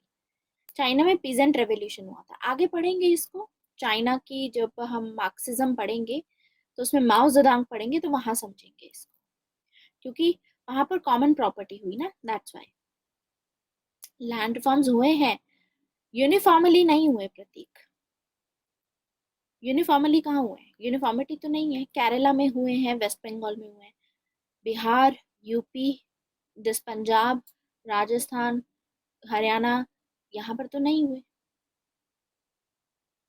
ठीक है, तो लैंड रिफॉर्म्स नहीं है, जैसे होने चाहिए थे वैसे नहीं हुए एग्जैक्टली। सो इंडियन कॉन्टेक्स्ट में मार्क्सिस्ट पॉइंट ऑफ व्यू से ये पता चलता है। तो अब देखो, ये बताते हैं हमें बेसिक स्ट्रक्चर के बारे में कि जो भी मोड ऑफ प्रोडक्शन, अगर आप इसका काबू कर लेते हो मोड ऑफ प्रोडक्शन का, तो पूरी सोसाइटी में जो आपस में रिलेशंस होते हैं किसी के भी, जैसे आपके आपके डॉक्टर के साथ में क्या रिलेशन है बताइए। सारे जो सोशल रिलेशंस होते हैं प्रोडक्शन के बेसिस पे होते हैं। आप अपने डॉक्टर के पास जाते हो, डॉक्टर आपसे फीस लेता है। आप घर बनवाते हो किसी के साथ, तो आप फीस लेता है। ठीक है, आप वो भी चार्ज करते हैं, आप उनको देते हो, तो सभी चीजें प्रोडक्शन के अराउंड घूम रही है इस दुनिया में। कार्ल मार्क्स का कहना है जितने रिलेशंस हैं हमारे, अब आपका मेरा रिलेशन क्या है? आई एम अ टीचर, ठीक है, यू आर अ स्टूडेंट। लेकिन यहाँ पर क्या हो रहा है कि I am charging something from you, ठीक है, and you are getting knowledge, तो वो आपके प्रोडक्शन में काम आएगी, आप आईएएस बनोगे आगे। ठीक है, same thing is with me. If I am teaching you, I am charging you some money for that, तो ये मेरे प्रोडक्शन के उसमें कुछ ना कुछ चीजें, ये प्रोडक्शन में ही काम आ रहा है ना। सो देयरफॉर जो भी प्रोडक्शन, जो भी रिलेशंस होते हैं आज के टाइम पे, वो प्रोडक्शन के बेसिस पे होते हैं। फैमिली किनशिप इज डिफरेंट, हम सोसाइटी की बात कर रहे हैं, फैमिली को साइड में हटाओ एंड इसकी बात करते हैं। ठीक है, हाँ, वेलफेयर फॉर फ्री वो थोड़ा अलग हो जाता है, फिर वो फ्री प्लेटफॉर्म पे चला गया। लेकिन all in all we are, I am right now teaching you on the plus platform, तो वो थोड़ा कैपिटलिज्म के एंगल से देखोगे, so it is like that. Similarly if you think of my situation, so Unacademy is the bourgeoisie class, I am part of the working class. तो Unacademy will be अपनी terms हैं उनकी, अपना उनका एक target set है कि इतने में इतना ही करना पड़ेगा, this is what we will give you, something like that. And similarly I mean I have to abide by those rules कि इस अगर लेट शुरू नहीं करनी क्लास, या these are the some of the guidelines that we have to also follow. ठीक है, तो ये है अपना खुद का बिजनेस और किसी के और के लिए काम करना, इसमें बहुत बड़ा डिफरेंस होता है। So this is what is going. ठीक है, तो इस चीज को समझो कि जो भी रिलेशंस हैं जिसके साथ में भी आप वर्ल्ड में डील करते हो, जैसे आप सब्जी मंडी जा रहे हो तो आप कोई चीज खरीद रहे हो, आप कोई मॉल में जाते हो, आप कपड़े खरीदने जा रहे हो, तो वहां पर भी सेम ही रिलेशन, हर चीज इसी के अराउंड, प्रोडक्शन के अराउंड, रिलेशन ऑफ प्रोडक्शन के अराउंड घूमती है। तो इनकी रेवोल्यूशन की थ्योरी जो इन्होंने दी है, अपनी रेवोल्यूशन के बारे में जो कार्ल मार्क्स ने बोला, वो ये बोला है कि रेवोल्यूशन का मतलब है कंप्लीट चेंज। मतलब जब मोड ऑफ प्रोडक्शन चेंज हो जाता है, अभी मोड ऑफ प्रोडक्शन क्या था? लैंड, लेबर और कैपिटल, ये जो चीजें थी। ठीक है, तो इसमें डिस्ट्रीब्यूशन क्या हो रहा था कि सारा प्रॉफिट कैपिटलिस्ट के पास में जाएगा। अब सोशलिज्म आ गया तो चेंज आ गया, मतलब क्योंकि अब मोड ऑफ जो डिस्ट्रीब्यूशन होगा, प्रोड्यूस जैसे भी किया, सबने मिलकर प्रोड्यूस किया, तो बटेगा भी सभी में, सोशलिज्म आएगा, मतलब सरकार बताएगी ठीक है कि आप ये काम कर रहे हो तो ठीक है, आपको ये दे दिया। अब कम्युनिज्म आएगा तो आप अपने मुताबिक काम करो, वो मैंने कल आपको बता ही दिया था कि कम्युनिज्म में क्या, तो सामने वाला फिर आपको ज्यादा नहीं वो कर पाएगा, मैनिपुलेट नहीं कर पाएगा। सो दिस इज द थिंग। तो आज के टाइम पे, या आज जो प्रोडक्शन हो रही है, मतलब आज जो रिलेशन चल रहे हैं सोसाइटी में, दो टाइप के रिलेशन है, या तो आपके पास चीजें हैं या आपके पास नहीं है। अगर आपके पास नहीं है तो आप दूसरों के लिए काम करोगे, अगर आपके पास में है तो आप खुद का बिजनेस खोलोगे और दूसरों को अपने अंडर काम कराओगे। जिनके पास रिसोर्सेस होते हैं उनके पास में बार्गेनिंग पावर ज्यादा होती है। ठीक है, एंड जिनके पास में रिसोर्सेज नहीं होते उनके पास में बार्गेनिंग पावर कम होती है। अब जैसे सिंपल सी बात है, हम लोग मार्केट में जाते हैं, आपको लेबर हो, मान लीजिए लेबर जाती है कोई, जो ये लेबर क्लास होती है ये मार्केट में जाती है, जो इंडस्ट्रियलिस्ट हैं, इन लोगों ने, इनके पास में रिसोर्सेज है, अपनी इंडस्ट्री खोली। ठीक है। अब लेबर्स आ रही हैं यहाँ पर, इनको चाहिए एम्प्लॉयमेंट, ठीक है। ये हैव क्लास है, ये हैव नॉट क्लास है, इनके पास में कुछ नहीं है, सिर्फ लेबर प्रोवाइड कर सकते हैं ये अपनी। तो बार्गेनिंग पावर किसके पास में ज्यादा होगी यहाँ पर? इनके पास में ज्यादा होगी बार्गेनिंग पावर, क्योंकि मार्केट में तो बहुत सारे एम्प्लॉयज हैं, मतलब बहुत सारे वर्कर्स हैं। तो ये किसी को भी, मतलब जो इनके लिए कम में काम करेगा उसको ये नौकरी पे रख लेंगे। तो बार्गेनिंग पावर किसकी ज्यादा हुई? इनकी ज्यादा हुई, देयरफॉर बुर्जुआजी क्लास की। तो पूरी चीजें जो है ये बताने की कोशिश कर रहे हैं कि ये कैपिटलिस्ट इस बेसिस पे डिसाइड करते हैं। तो ये जो लोग हैं ये एक्सप्लॉइटर क्लास है, ये आपको इसीलिए शोषण करेंगे, ठीक है। तो हमारे जितने भी रिलेशनशिप है सोसाइटी में, that is the relationship of class struggle, यानी हमेशा कॉन्फ्लिक्ट ऑफ इंटरेस्ट रहेगा। बुर्जुआजी क्लास के बीच में और वर्किंग क्लास के बीच में कॉन्फ्लिक्ट ऑफ इंटरेस्ट रहेगा, इनके आपस में नहीं बनेगी, क्योंकि बुर्जुआजी क्लास हमेशा चाहती है अपना प्रॉफिट, और वर्किंग क्लास चाहते हैं हमको ज्यादा सैलरी मिले, हम जो हम बना रहे हैं हमारा प्रॉफिट हमको भी दो आधा आधा। तो पॉइंट इज दिस, तो कॉन्फ्लिक्ट हमेशा रहेगा, ठीक है। तो जो आप ये सोचते हो अपनी आइडेंटिटी हम क्या लेकर के चलते हैं इन रियलिटी, जैसे हेगल ने बोला था गॉड और रिलीजन से रिलेटेड, हम अपनी आइडियोलॉजी लेकर के, अपनी अपनी सोच क्या लेकर के चलते हैं कि हमारी आइडेंटिटी क्या है, कि हम हिंदू हैं या हम मुसलमान हैं या फिर हम सिख हैं या हम क्रिश्चियन हैं, ठीक है, या हम जैन हैं या फिर हम इंडियंस हैं, ठीक है, हम अमेरिकन हैं, हम जापानीज हैं, हम चाइनीज हैं। तो ये हमारी आइडेंटिटी चल रही है, ठीक है। तो हम रिलीजन और नेशन, इन दोनों के ऊपर अपनी आइडेंटिटी चला करके चलते हैं। हम सोचते हैं कि हम तो ये हैं, इसीलिए अगर आप ये देखोगे कि आप मान लो इंडिया में हो, ठीक है, आप यूएसए में गए, तो यूएसए में आपको पाकिस्तानी भी यूएसए में है और इंडियंस भी यूएसए में है, ठीक है।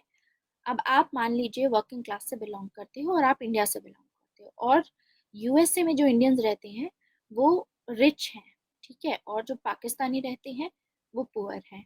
और पाकिस्तानी में भी रिच भी होंगे और पुअर भी होंगे, ऐसी बात नहीं है। तो पॉइंट इज कि जब आप इंडिया से जाते हो, माइग्रेट करते हो दूसरी जगह पे, आप माइग्रेट करते हो तो आप किसके साथ में ज्यादा एसोसिएट कर पाओगे अपने आप को? खुद बताओ, किसके साथ में एसोसिएट कर पाओगे? आप इस रिच इंडियन के साथ में एसोसिएट करोगे किस बेसिस पे? क्योंकि आप एक नेशन से हो।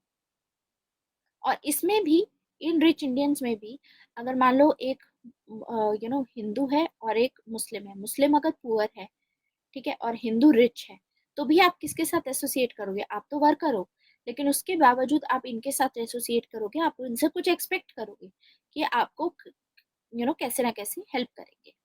This is what we see. Religion या हम नेशन के बेसिस पे अपनी आइडेंटिटी जो बना के चलते हैं और इनके साथ में जो एसोसिएट करते हैं, कार्ल मार्क्स बोलते हैं ये फॉल्स कॉन्शियसनेस है, ये कभी आपको फायदेमंद नहीं करेगी। ये रिलीजन और नेशन का जो कॉन्सेप्ट है, ये कैपिटलिज्म इसलिए चाहती है कि बना रहे, जिससे कि आप यूनाइट ना हो सको, आप एक साथ ना आ सको, क्योंकि जिस दिन आप यूनाइट हुए उस दिन आप बुर्जुआजी क्लास को, इनके अगेंस्ट रिवोल्ट करके इनको हटा सकते हो, अपना एक्सप्लॉयटेशन जो हो रहा है वो बंद कर सकते हो। सेम चीज है जैसे एकता में ही शक्ति है, आपने बहुत ऐसे मूवीज देखी होंगी जिसमें, वो कौन सी मूवी थी, अभी साउथ की एक मूवी थी, काफी फेमस हुई थी, इसका शायद सेकंड पार्ट भी आया, के F G, what is the name of that, के जी एफ करके ऐसी मूवी है, हाँ के जी एफ। केजीएफ मूवी है, उसमें क्या होता है कि एक रूलिंग क्लास का, मतलब ये पावरफुल लोग होते हैं, उनके नीचे उन्होंने एक पूरा वो बना रखा होता है जिसमें सारे सभी गरीब लोग होते हैं, वो लोग वहां पर बाहर भी नहीं जाने दिया जाता, उनसे काम कराया जाता है, एक्सप्लॉयटेशन, माइनिंग कराई जाती है गोल्ड की। तो पॉइंट इज दिस, गोल्ड की जो माइनिंग कराई जाती है, तो यहाँ पर एक्सप्लॉयटेशन हो रहा है उनका। और जब वो बंदा आता है, मतलब he is now trying to develop some sort of a consciousness कि हम कुछ कर सकते हैं अगर हम साथ में मिलके करें, ठीक है। पावर ऑफ वर्किंग क्लास बहुत अच्छी दिखाई है उसमें। तो एग्जैक्टली यूनाइटेड होने की जरूरत है, that is what Karl Marx says, कि हमको यूनाइटेड होने की जरूरत है। और ये जो रिलीजन का कॉन्सेप्ट है, ये जो कास्टिज्म और ये जो आपको नेशन का कॉन्सेप्ट है, ये इसीलिए है ताकि आपको डिवाइड किया जा सके, ताकि जो पूरे वर्ल्ड के वर्कर्स हैं साथ में ना आए। You should watch such movies, specially article 15 हमारे पॉलिटिकल साइंस के लिए काफ़ी इंपॉर्टेंट है। मतलब बहुत रियल टाइम आइडियाज हमको देखने को मिलते हैं। तो ऐसा नहीं है, हिंदी सिनेमा में भी बहुत अच्छी अच्छी चीज़ें हैं। This is the idea that we gate.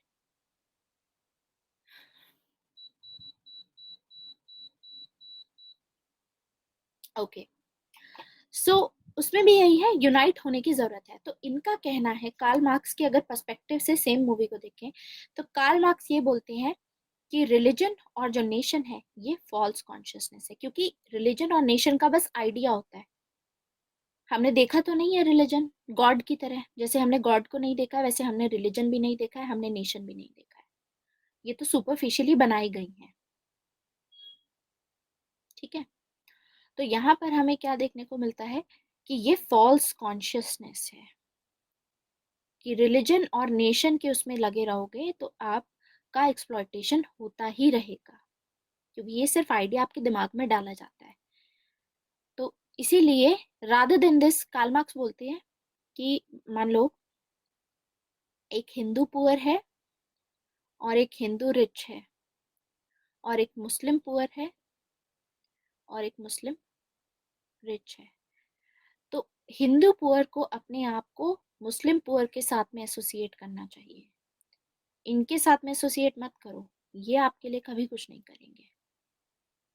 तो जो पुअर क्लास है इनको यूनाइट होना है। यानी इंटरनेशनल पॉलिटिक्स में, इंटरनेशनल टर्म्स में कार्ल मार्क्स का कहना है कि जो भी वर्कर्स हैं वर्ल्ड के, सभी को यूनाइट होना होगा, साथ में आना होगा, ताकि they can get rid of all this, सारे रिसोर्सेज अपने हाथ में ले और फाइनली कम्युनिज्म एस्टेब्लिश करे और परफेक्ट हैप्पीनेस होगी, परफेक्ट सब कुछ होगा। समझ में आया ये चीज? तो रिलीजन पे इसीलिए कार्ल मार्क्स बोलते हैं कि religion is the opium of masses, इससे दूर रहो। क्योंकि आपको रेवोल्यूशन लेके आना है, आपको हो सकता है इनको मारना भी पड़े। तो जब तक मारोगे नहीं, अगर भगवान से डरते रहोगे, भगवान का फियर रखोगे, तो अपनी एक्सप्लॉयटेशन नहीं खत्म कर पाओगे। भगवान सिर्फ एक आइडिया है, किसी को नहीं पता कि भगवान एग्जिस्ट करते हैं या नहीं करते, या what ever is the force. तो इसीलिए जो कार्ल मार्क्स है वो एथिस्ट है। ठीक है, वो बोलते हैं कम्युनिज्म में ये जो रिलीजन है इसको प्रमोट नहीं किया जाता। ऐसे ही सेम चीज नेशन पे बोलते हैं वो, कि ये जो नेशन का कॉन्सेप्ट है, ये जो नेशनलिज्म का कॉन्सेप्ट है, ये भी फॉल्स कॉन्शियसनेस है। इसमें एक है बेनेडिक्ट एंडरसन, ये बोलते हैं कि नेशन का जो कॉन्सेप्ट है वो इन्वेंटेड ट्रेडिशन है। इन्वेंटेड ट्रेडिशन मतलब ये बुर्जुआजी क्लास ने इन्वेंट किया है। क्यों इन्वेंट किया है? ताकि लोगों को डिवाइड किया जा सके, ताकि ट्रू कॉन्शियसनेस ना आ सके उनके दिमाग में। क्योंकि अगर वो रिलीजन के बेसिस पे डिवाइड रहेंगे, कास्ट के बेसिस में डिवाइड रहेंगे, नेशन के बेसिस पे डिवाइड रहेंगे, तो इसी में उलझे रहेंगे। इसीलिए जब मीडिया में आप देखोगे कि रिलीजन के नाम पे कोई भी चीज ऐसे एक्सप्लॉयटेशन वाली दिखाते हैं, तो वो न्यूज ज्यादा दिन नहीं चलती। रिलीजन के नाम पे राम मंदिर कब बनेगा, और कन्वर्जन हो रहा है, ये सब हो रहा है, वो चीजें ज्यादा दिखाई जाती हैं। या इंडिया पाकिस्तान टेररिज्म, ये चीजें बार बार दिखाई जाती हैं। जम्मू एंड कश्मीर का किस्सा हो गया, चला गया, ठीक है, थोड़ा बहुत दिखा दो अगर कोई नई डेवलपमेंट होती है। Talk about the exploitation that is happening with in the country. ठीक है, लेकिन वो लोग ये चीजें नहीं दिखाते हैं। तो ट्रू कॉन्शियसनेस लाने की जरूरत है। इसीलिए कार्ल मार्क्स दो लेवल पे कॉन्शियसनेस की बात करते हैं। कॉन्शियसनेस पे पहला बोलते हैं क्लास इन इटसेल्फ, दूसरा है क्लास फॉर इटसेल्फ। तो ये बोलते हैं कि हमको यहाँ पर आना है सबसे पहले, और यहाँ से फिर यहाँ पर जाना है। अब इन दोनों का मतलब समझते हैं कि इन दोनों का मतलब क्या होता है। इसमें कार्ल मार्क्स का क्या कहना है? देखो, मैसेज जो अभी कार्ल मार्क्स क्या दे रहे हैं यहाँ पर, मैसेज ये दे रहे हैं कि असली पॉलिटिक्स जो होती है वर्ल्ड में, वो पॉलिटिक्स ऑफ क्लास होती है। रिलीजन की पॉलिटिक्स और जो नेशन की पॉलिटिक्स होती है, कि इंडिया पाकिस्तान चाइना इंडिया, ये कोई पॉलिटिक्स नहीं है। असली पॉलिटिक्स है क्लास की पॉलिटिक्स। तो वर्कर्स को ये समझना चाहिए कि इनकी रियल आइडेंटिटी ये है कि वो एक क्लास के मेंबर हैं, वो वर्किंग क्लास के मेंबर हैं। तो they should not develop false consciousness. उनके दिमाग में ये जो गलत आइडिया इनके दिमाग में डाला हुआ है कि आप इस इंडिया हो, आप इंडियन हो, इसमें प्राइड फील करो, या आप एक हिंदू हो, इसमें प्राइड फील करो। ये गलत चीज है। सभी वर्कर्स को एक साथ मिलकर के आना होगा। एक कॉमन इंटरेस्ट क्या है इनका? प्रोलिटेरियन इंटरनेशनलिज्म। सभी मतलब कंट्रीज के जितने भी वर्कर्स हैं मिल करके आए, यानी पुअर मुस्लिम, पुअर हिंदू, इनके कॉमन इंटरेस्ट हैं। एंड देयरफॉर ये बोलते हैं कि साथ में आओ और इस फॉल्स कॉन्शियसनेस से निकलो। Get out of this false consciousness और ट्रू कॉन्शियसनेस लेकर के आओ। सही चीज में अपना फोकस रखो। और ये इसीलिए हेगल को क्रिटिसाइज करते हैं ये। जब हेगल ये बोलते हैं ना कि state is the March of God on earth, तो ये तो स्टेट को गॉड के साथ में कर रहे हैं, यानी ये फॉल्स कॉन्शियसनेस डेवलप कर रहे हैं। तो हेगल के बारे में ये बोलते हैं कार्ल मार्क्स कि Hegel is standing on his head. Hegel अपने सर के बल खड़े हुए हैं, ऐसे उल्टे, ठीक है, ऐसे उल्टे खड़े हुए हैं अपने सर के बल, मतलब वो सही से देख नहीं पा रहे हैं, ठीक है। यानी पॉइंट इज कि जो हेगल की जो अंडरस्टैंडिंग है वो बिल्कुल गलत है, ये कहना है इनका। तो यानी हमको इंटेलेक्चुअल्स को नहीं सुनना चाहिए। हमारी फॉल्स कॉन्शियसनेस, जब हम चर्च फादर्स को सुनते हैं, या फिर जब हम जैसे ब्राह्मण्स हो गए, जो ये जो टेम्पल्स में प्रीस्ट बैठे होते हैं, इनकी सुनते हैं, जब हम जो इतना जातिवाद और ये सब करते हैं, इनकी सुनते हैं जब हम, तो हम फॉल्स कॉन्शियसनेस में आ जाते हैं और हम अपने पाथ से भटक जाते हैं और हमारा एक्सप्लॉयटेशन होता रहता है। तो इनकी मत सुनो। दूसरी चीज, जो हेगल है वो भी ऐसे ही है, जो गॉड के बारे में बोल रहे हैं कि इक्वल हैं और ये फिलोसोफर के एज एक्ट करके बोल रहे हैं, ये भी he is standing on his head. ये उल्टे हैं, मतलब गलत सोच रहे हैं ये।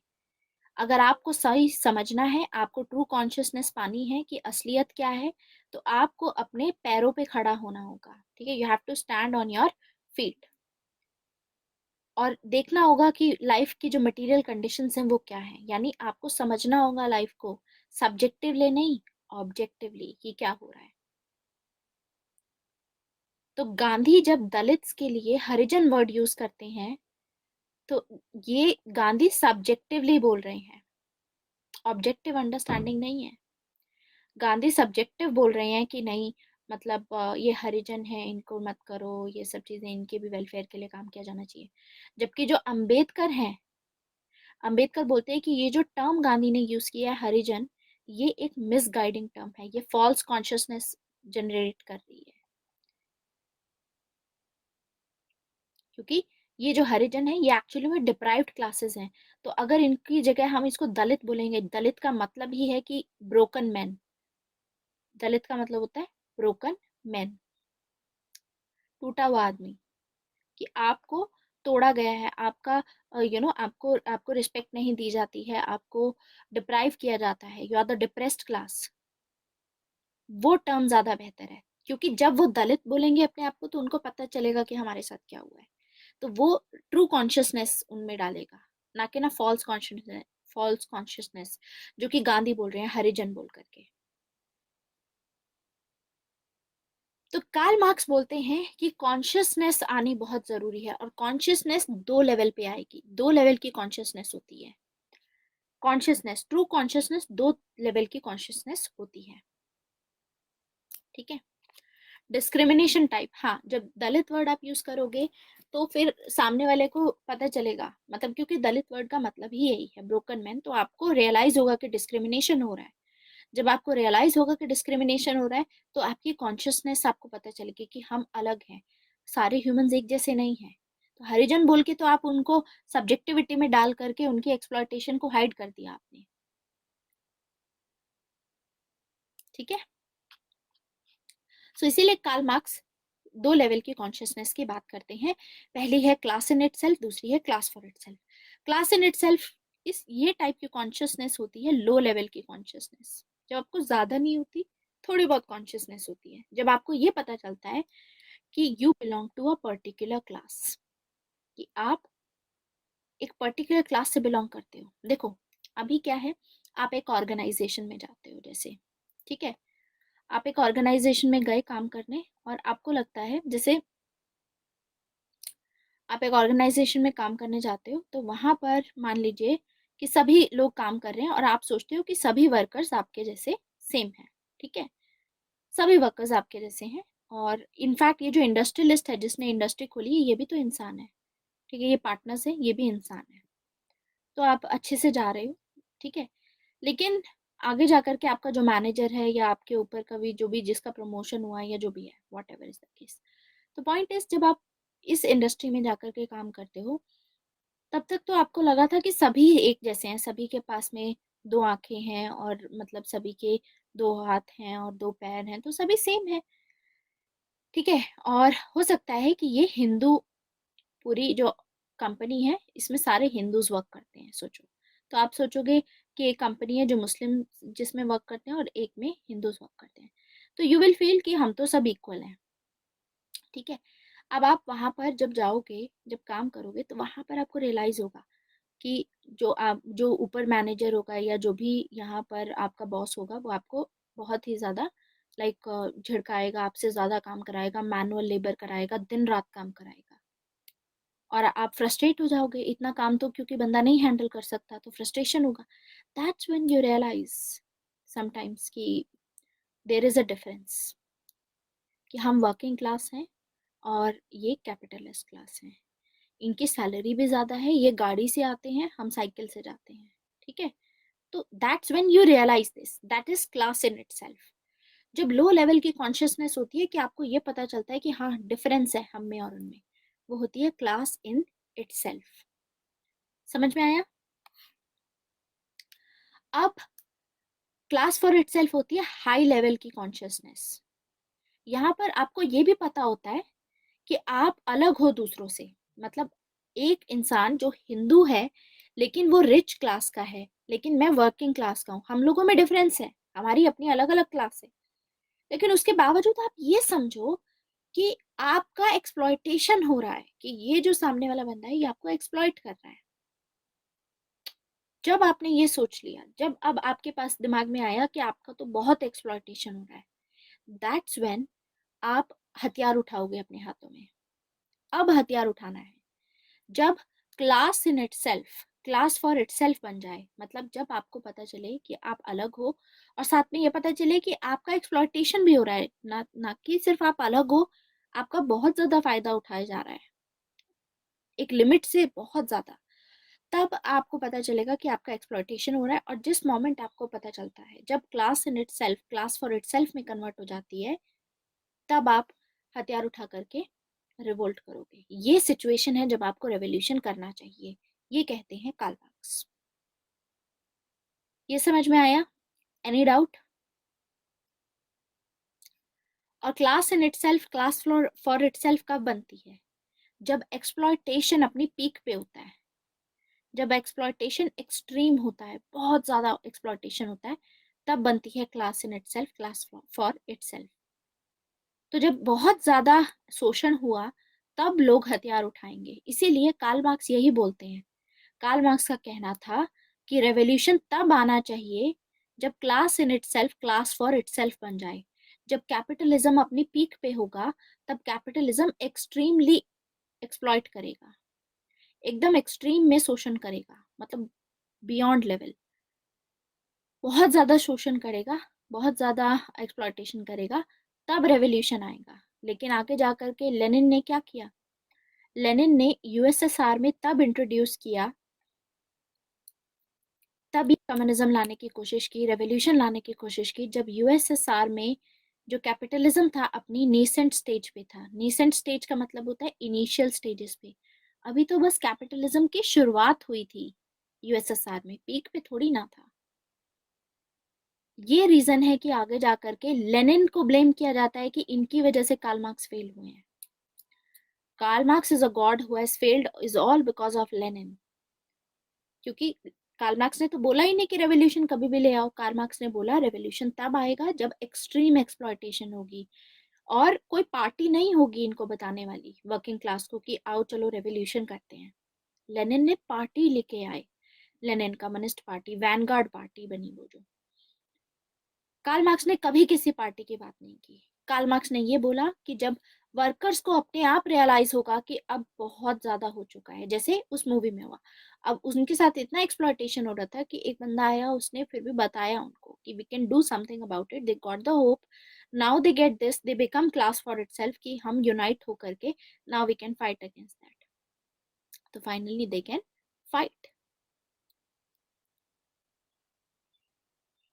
नहीं, लेनिन फॉलो करते हैं कार्ल मार्क्स को, उनके सभी आइडियाज को बिलीव करते हैं। बस ये है कि मॉडिफाई जो उन्होंने किया वो नहीं होना चाहिए था। Yes, you can write this in an answer also, that Karl Marx is a god who has failed. Marx will always haunt capitalist. आज भी दोबारा से रेलेवेंस आ रहा है क्योंकि कैपिटलिज्म आज फिर से वही सब हो रहा है। इसीलिए कार्ल मार्क्स की जो कंट्रीब्यूशन है, इवन दो वो रियलिटी में एग्जिस्ट नहीं हो पाई, लेकिन उनकी कंट्रीब्यूशन आज भी कैपिटलिस्ट को हॉन्ट करती है। ठीक है,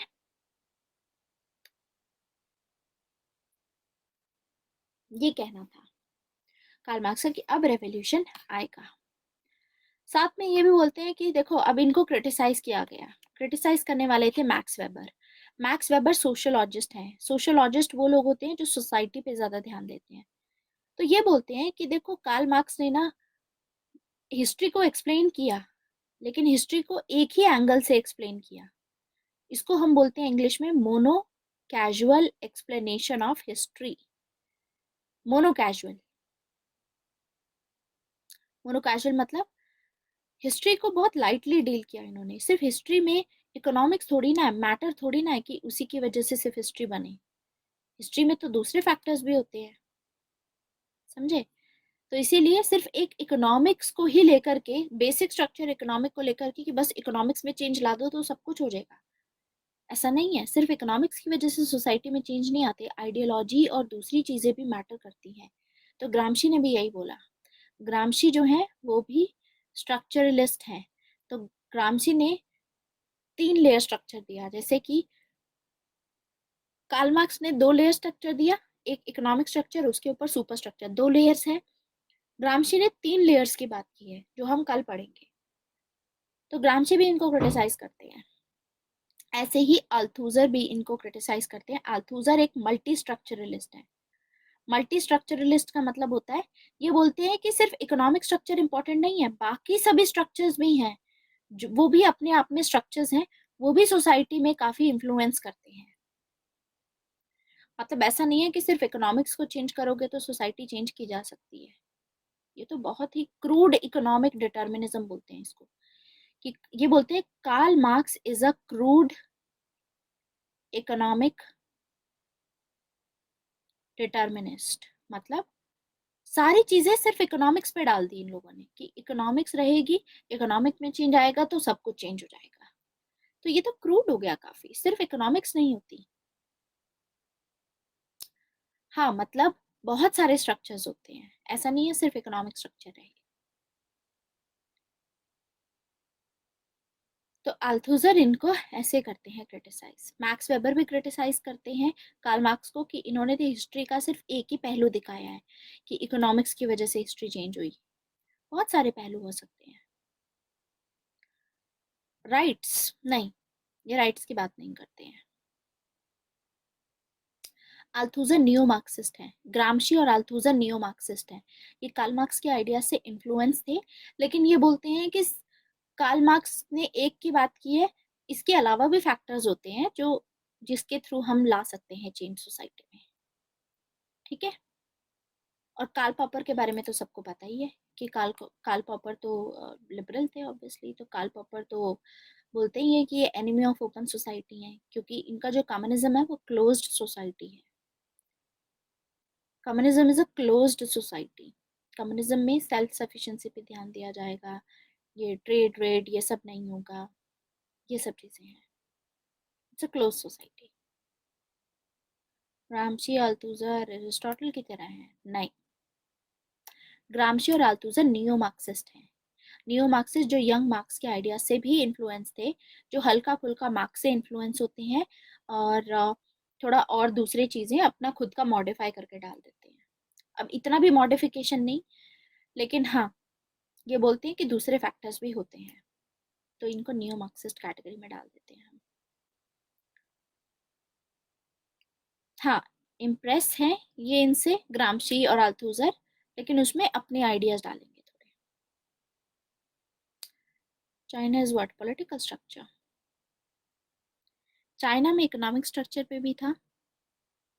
चाइना में जो रेवोल्यूशन लाई गई, प्रतीक, इकोनॉमिक्स रेवोल्यूशन, इकोनॉमिक के बेसिस पे लाई गई। माओ जेडुंग जो रेवोल्यूशन लेके आएंगे, जो मार्क्सिज्म की थ्योरी में पढ़ेंगे हम, उसमें भी यही रहेगा।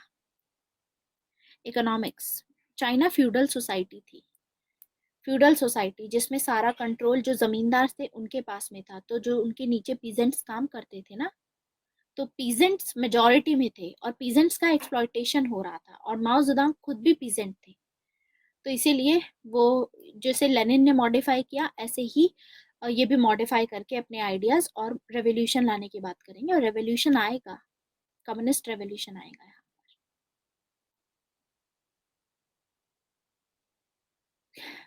कार्ल पॉपर ने ज्यादातर इनके स्टडी करके, इनको एनालाइज करके इनका अपना वो दिया। हमारे लिए कार्ल पॉपर का सिर्फ ये आइडिया, हमारे लिए कार्ल पॉपर के कोई कॉन्सेप्ट हमारे लिए इम्पोर्टेंट नहीं है, इनका क्रिटिसिज्म इम्पोर्टेंट रहता है, प्लेटो के केस में और इसके केस में, कार्ल मार्क्स के केस में।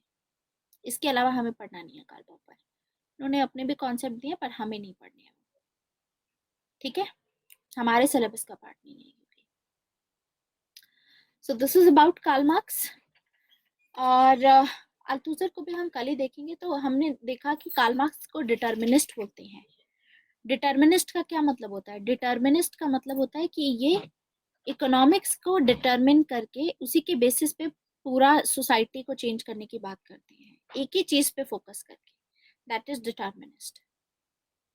नहीं, अभी पूरा नहीं हुआ, I am still telling you. Neo Marxist, देखो बहुत सारे लोग वैसे तो नियो मार्क्सिस्ट हैं, अलग अलग स्कूल है नियो मार्क्सिज्म में, ये आइडियोलॉजी में समझेंगे, लेकिन अभी फिलहाल के लिए इतना याद रखो, नियो मार्क्सिस्ट वो लोग हैं जो कार्ल मार्क्स के आइडियाज से इन्फ्लुएंस हुए हैं। ठीक है, जिन पे कार्ल मार्क्स का इन्फ्लुएंस हुआ, लेकिन उसके बावजूद ये लोग अपना थोड़ा सा कार्ल मार्क्स को क्रिटिसाइज करके कुछ और चीजें भी ऐड करेंगे। तो इसका मतलब ये नहीं है कि लेनिन को बोल दो। न्यू मार्क्सिस्ट वो लोग हैं जो ये बोलते हैं रेवोल्यूशन लाएंगे, अच्छी बात है रेवोल्यूशन लाना, लेकिन सिर्फ इकोनॉमिक्स ही सब कुछ नहीं है, बाकी फैक्टर्स भी होते हैं। लेनिन ने बोला था कि इकोनॉमिक चेंज आएगा तो सब हो जाएगा, तो लेनिन उसी में बिलीव करते हैं। माओ जेडुंग भी इसी में बिलीव करते हैं कि इकोनॉमिक चेंज से सब कुछ हो जाएगा। लेकिन न्यू मार्क्सिस्ट वो लोग हैं जो ये बोलते हैं सिर्फ इकोनॉमिक्स नहीं, बाकी फैक्टर्स भी होते हैं हिस्ट्री को चेंज करने के लिए। आइडियोलॉजी काम करती है, कल्चर काम करता है, कल्चर की वजह से भी लोगों का शोषण होता है, एक्सप्लॉयटेशन होता है। वो देखेंगे कैसे कैपिटलिज्म कैसे बना, जो कल्चर होता है वो कैपिटलिज्म ही बनाता है। नहीं, क्रिटिसिज्म हो गया, क्रिटिसिज्म आपको लिखा हुआ वैसे भी आपके नोट्स में मिल जाएगा। मैक्स वेबर बोलते हैं कार्ल मार्क्स को लेकर के कि Karl Marx has given mono causal explanation of history. Mono causal मतलब सिर्फ हिस्ट्री को एक ही पहलू से एनालाइज किया है। ग्रामशी बोलते हैं सेम चीज ऐसे ही कार्ल मार्क्स के बारे में, कि इन्होंने सिर्फ उस पे वो किया है सारा, मतलब सारा तरमदार इन्होंने इकोनॉमिक्स पे डाल दिया। सिर्फ इकोनॉमिक्स नहीं है, दूसरे फैक्टर्स भी होते हैं जिसके थ्रू हम चेंज ला सकते हैं, क्योंकि सिर्फ इकोनॉमिक स्ट्रक्चर में चेंज लाने से रेवोल्यूशन नहीं आ पाएगा। नहीं, लेनिन, हाँ लेनिन भी डिटर्मिनिस्ट कह सकते हो आप, पर लेनिन के केस में मत जाओ, लेनिन के केस में ऐसे मत जाओ। लेनिन बस कार्ल मार्क्स के आइडिया को बिलीव करते हैं, तो डिटर्मिनिस्ट बोल सकते हो, तो वो मॉडिफाई कर देंगे। लेकिन कार्ल पॉपर ने क्या क्रिटिसिज्म किया था? कार्ल पॉपर ने बोला था कि Karl Marx is the enemy of open society, he is the enemy of open society. क्योंकि कार्ल मार्क्स ने ये बोला कि मेरी जो थ्योरी है, कार्ल पॉपर का कहना है कि कार्ल मार्क्स ने ये बोला कि जो मेरी जो थ्योरी है वो साइंटिफिक है। ठीक है, मेरी थ्योरी साइंटिफिक है, और ये चीज बोला कि मतलब मेरी थ्योरी को क्वेश्चन नहीं किया जा सकता, कोई फॉल्सिफिकेशन नहीं है, मेरी थ्योरी साइंटिफिक। वो थ्योरी साइंटिफिक हो ही नहीं सकती जिसमें सामने वाला आपको आपकी फॉल्सिफिकेशन के लिए आपको काउंटर ना कर सके। समझे? तो कार्ल पॉपर यही बोलते हैं कि इनकी जो एक्सप्लेनेशन है हिस्ट्री की, वो पॉलिटिकली मोटिवेटेड थी। ये कैपिटलिज्म को खत्म करना चाहते थे, तो ये इनका कोई मोटिव था, इसीलिए इन्होंने हिस्ट्री को ऐसे एक्सप्लेन किया है। क्योंकि कोई भी अगर सोशल साइंस में कोई भी थ्योरी होती है, साइंटिफिक थ्योरी उसको तब बोला जाता है जब it is based upon experiment. ठीक है, it is based upon experiment, तो उसका क्रिटिकल इवेल्युएशन होना चाहिए, एग्जामिनेशन होना चाहिए। साइंटिफिक थ्योरी वो होती है जो ओपन सोसाइटीज में होती है, मतलब आप freedom of speech and expression दो। ठीक है, क्लोज सोसाइटी में नहीं हो सकती, लेकिन वो तो क्लोज सोसाइटी थी। कम्युनिज्म एक क्लोज्ड सोसाइटी है, जैसे चाइना में देख लो, चाइना में क्लोज सोसाइटी है एक, freedom of speech and expression तो नहीं है ना, it's a close society, that's why. तो कार्ल पॉपर बोलते हैं he is an enemy of open society. इसको आगे फर्दर हम एक्सप्लोर करेंगे। So this is the idea of Karl Marx. Althusser का क्रिटिसिज्म ये था कि कार्ल मार्क्स इकोनॉमिक डिटर्मिनिस्ट हैं। इकोनॉमिक मतलब सारी चीजें इकोनॉमिक पे ही डाल दी, इकोनॉमिक स्ट्रक्चर पे। ये सब चीजें आपको नोट्स में मिल जाएंगी, बताया तो अभी, इकोनॉमिक डिटर्मिनिस्ट मतलब सिर्फ इकोनॉमिक स्ट्रक्चर से चेंज लाने में सब कुछ आ जाएगा। अल्थुजर बोलते हैं ऐसा नहीं होगा, बाकी स्ट्रक्चर भी इंपॉर्टेंट है, सिर्फ इकोनॉमिक्स प्ले नहीं करती है इसमें।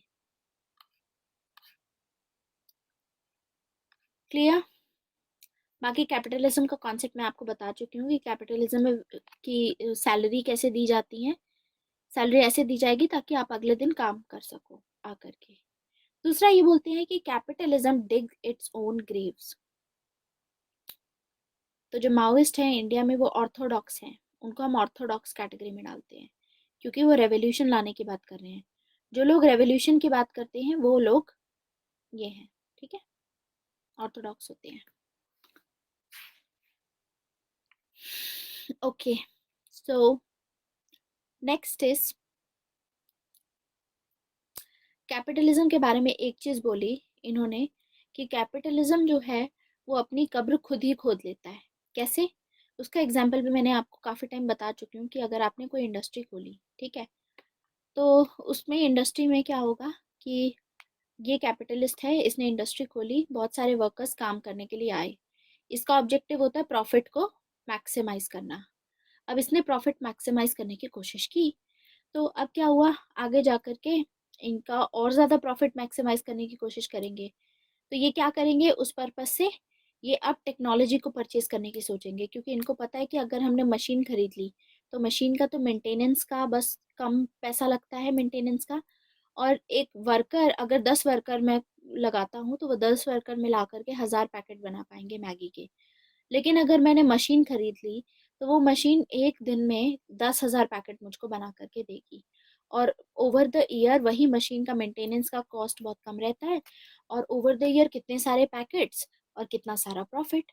तो इसीलिए कैपिटलिस्ट क्या करेगा कि जैसे ही मशीन खरीद के लेके आएगा, इन 10 बंदे उसके में मान लो एम्प्लॉयड थे, एक मशीन खरीद ली जो कि 5 बंदों का काम करती है, ठीक है, एक दिन में। तो पॉइंट इज 5 बंदों क्या 10 गुना का काम करती है, तो 5 वर्कर्स हटा दिए यहाँ से, और मशीन खरीद के लेके आया, वो मशीन बना रही है अब सब कुछ, ठीक है, एंड 5 बाकी है। तो ये 5 चले गए मार्केट में, अब ये वेले घूम रहे हैं, वेले घूम रहे हैं इन द सेंस इनके पास में नौकरी नहीं है। नौकरी नहीं है तो इनकी परचेजिंग पावर चली गई कम, अब इनके हाथ में पैसा नहीं है, ये सामान कैसे खरीदेंगे, प्रोडक्ट कैसे खरीदेंगे, और अपना घर कैसे चलाएंगे, ठीक है। तो ये अब ये अपना उसकी तलाश में घूमेंगे, नौकरी की तलाश में जाएंगे कि ठीक है हमको कहीं से मिल जाए। जहां इनको पहले 10 रुपए की तनख्वाह मिल रही थी, अब ये 5 रुपए में भी काम करने को तैयार है, बिकॉज ऑब्वियसली इनको नीड है और कहीं पे है नहीं, तो ये कम में काम करने की कोशिश करेंगे। तो अब यहाँ से जो बाकी के जो होंगे, जो 10 रुपए में काम कर रहे होंगे, अब मार्केट में ज्यादा लेबर अवेलेबल है जो चाहती है कि हमें भी जॉब पे रखा जाए, तो ये जो 10 हैं इनको कम पैसों में काम करना पड़ेगा, अगर नहीं करेंगे तो इनको हटा करके दूसरों को लगा लेंगे, फिर इनकी परचेजिंग पावर। तो पॉइंट इज कि प्रॉफिट मैक्सिमाइजेशन के चक्कर में ये जो कैपिटलिस्ट है ये अपनी ही कब्र कैसे खोदेगा। ये क्या करेगा, ये वर्कर्स को हटा देगा, टेक्नोलॉजी खरीद के लेकर के आएगा, मशीन खरीद के। वर्कर्स हटा दिए तो परचेजिंग पावर इनकी कम हो गई। ये मैगी के जो पैकेट बना रहा है इन्हीं के तो बच्चे खा रहे थे, वर्कर्स के, या जो भी मेजोरिटी में होते हैं वही तो खाते हैं। ठीक है, तो इनके पास तो यानी ये पैकेट्स भी नहीं खरीद पाएंगे। अब तो ये पैकेट्स नहीं खरीद पाएंगे, इसकी सेल हो जाएगी डाउन। अब सेल डाउन चली गई तो ये फिर फर्दर दूसरे एम्प्लॉयज को भी हटा देगा कि तुम भी जाओ, क्योंकि मेरा तो प्रॉफिट आ ही नहीं रहा है, क्योंकि ये प्रॉफिट तो अपना मेंटेन करके रखेगा। तो वो भी चले गए तो अब इनकी भी परचेसिंग पावर कम चली गई, तो यानी और डाउन चला गया। यहाँ से ये और डाउन चला गया, अब कोई और नहीं खरीदा इसका प्रोडक्ट, तो फाइनली सभी हटा दिए, तो मतलब इनका बिजनेस भी ठप पड़ जाएगा यहाँ पर। समझ गए। सो इसीलिए कैपिटलिज्म अपनी खुद की ही कब्र खुद खोद लेते हैं, क्योंकि प्रॉफिट मैक्सिमाइजेशन के चक्कर में ये लोग दूसरों के साथ जो एक्सप्लॉयटेशन करते रहते हैं वहां से इनकी भी परचेसिंग पावर कम हो जाती है। तो इनका प्रोडक्ट खरीदेगा कौन, क्योंकि आप तो नीड के हिसाब से बना ही नहीं रहे हो, आप तो ग्रीड के हिसाब से बना रहे हो। तो यहाँ पर इनको फिर नुकसान होगा। This is how they dig their own grave. तो ये कॉन्ट्राडिक्शन है कैपिटलिज्म की। कॉन्ट्राडिक्शन मतलब खुद को ही काटता है और किसी को काटने की जरूरत नहीं है।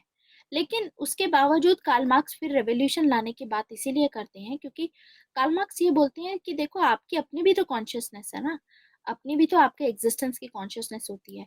तो as soon as you realise कि आपका एक्सप्लॉयटेशन हो रहा है तो आप इनका वेट क्यों कर रहे हो। एक्शन लेना बहुत जरूरी है आपके लिए, क्योंकि एक्शन के बिना आपका सर्वाइवल नहीं होगा। Survival is the most important thing for us. तो इसीलिए इवन दो ये अपने लिए खुद ही खड्डा खोद रहे हैं, खुद ही अपना इनका बिजनेस चौपट हो जाएगा, लेकिन यू टेक द एक्शन उससे पहले ही कि आपका ज्यादा नुकसान क्यों हो। इसीलिए रेवोल्यूशन लाना ही जरूरी है। अपने लिए खड्डा खोद रहे हैं वो ठीक है, इसके लिए बैठे मत रहो। Take some action and take the resources and अपना, ताकि सभी की भलाई हो, तो ये सब करो। That is the concept of,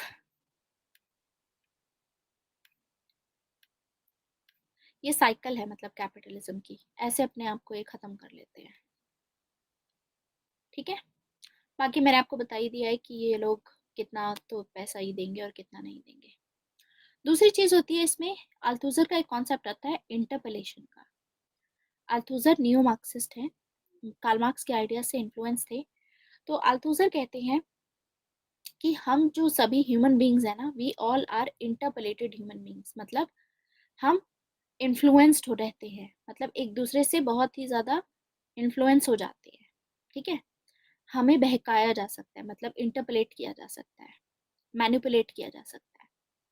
जैसे कि अल्थुजर एक एग्जांपल देते हैं कि कॉफी जो है, ठीक है, आई लाइक कॉफी,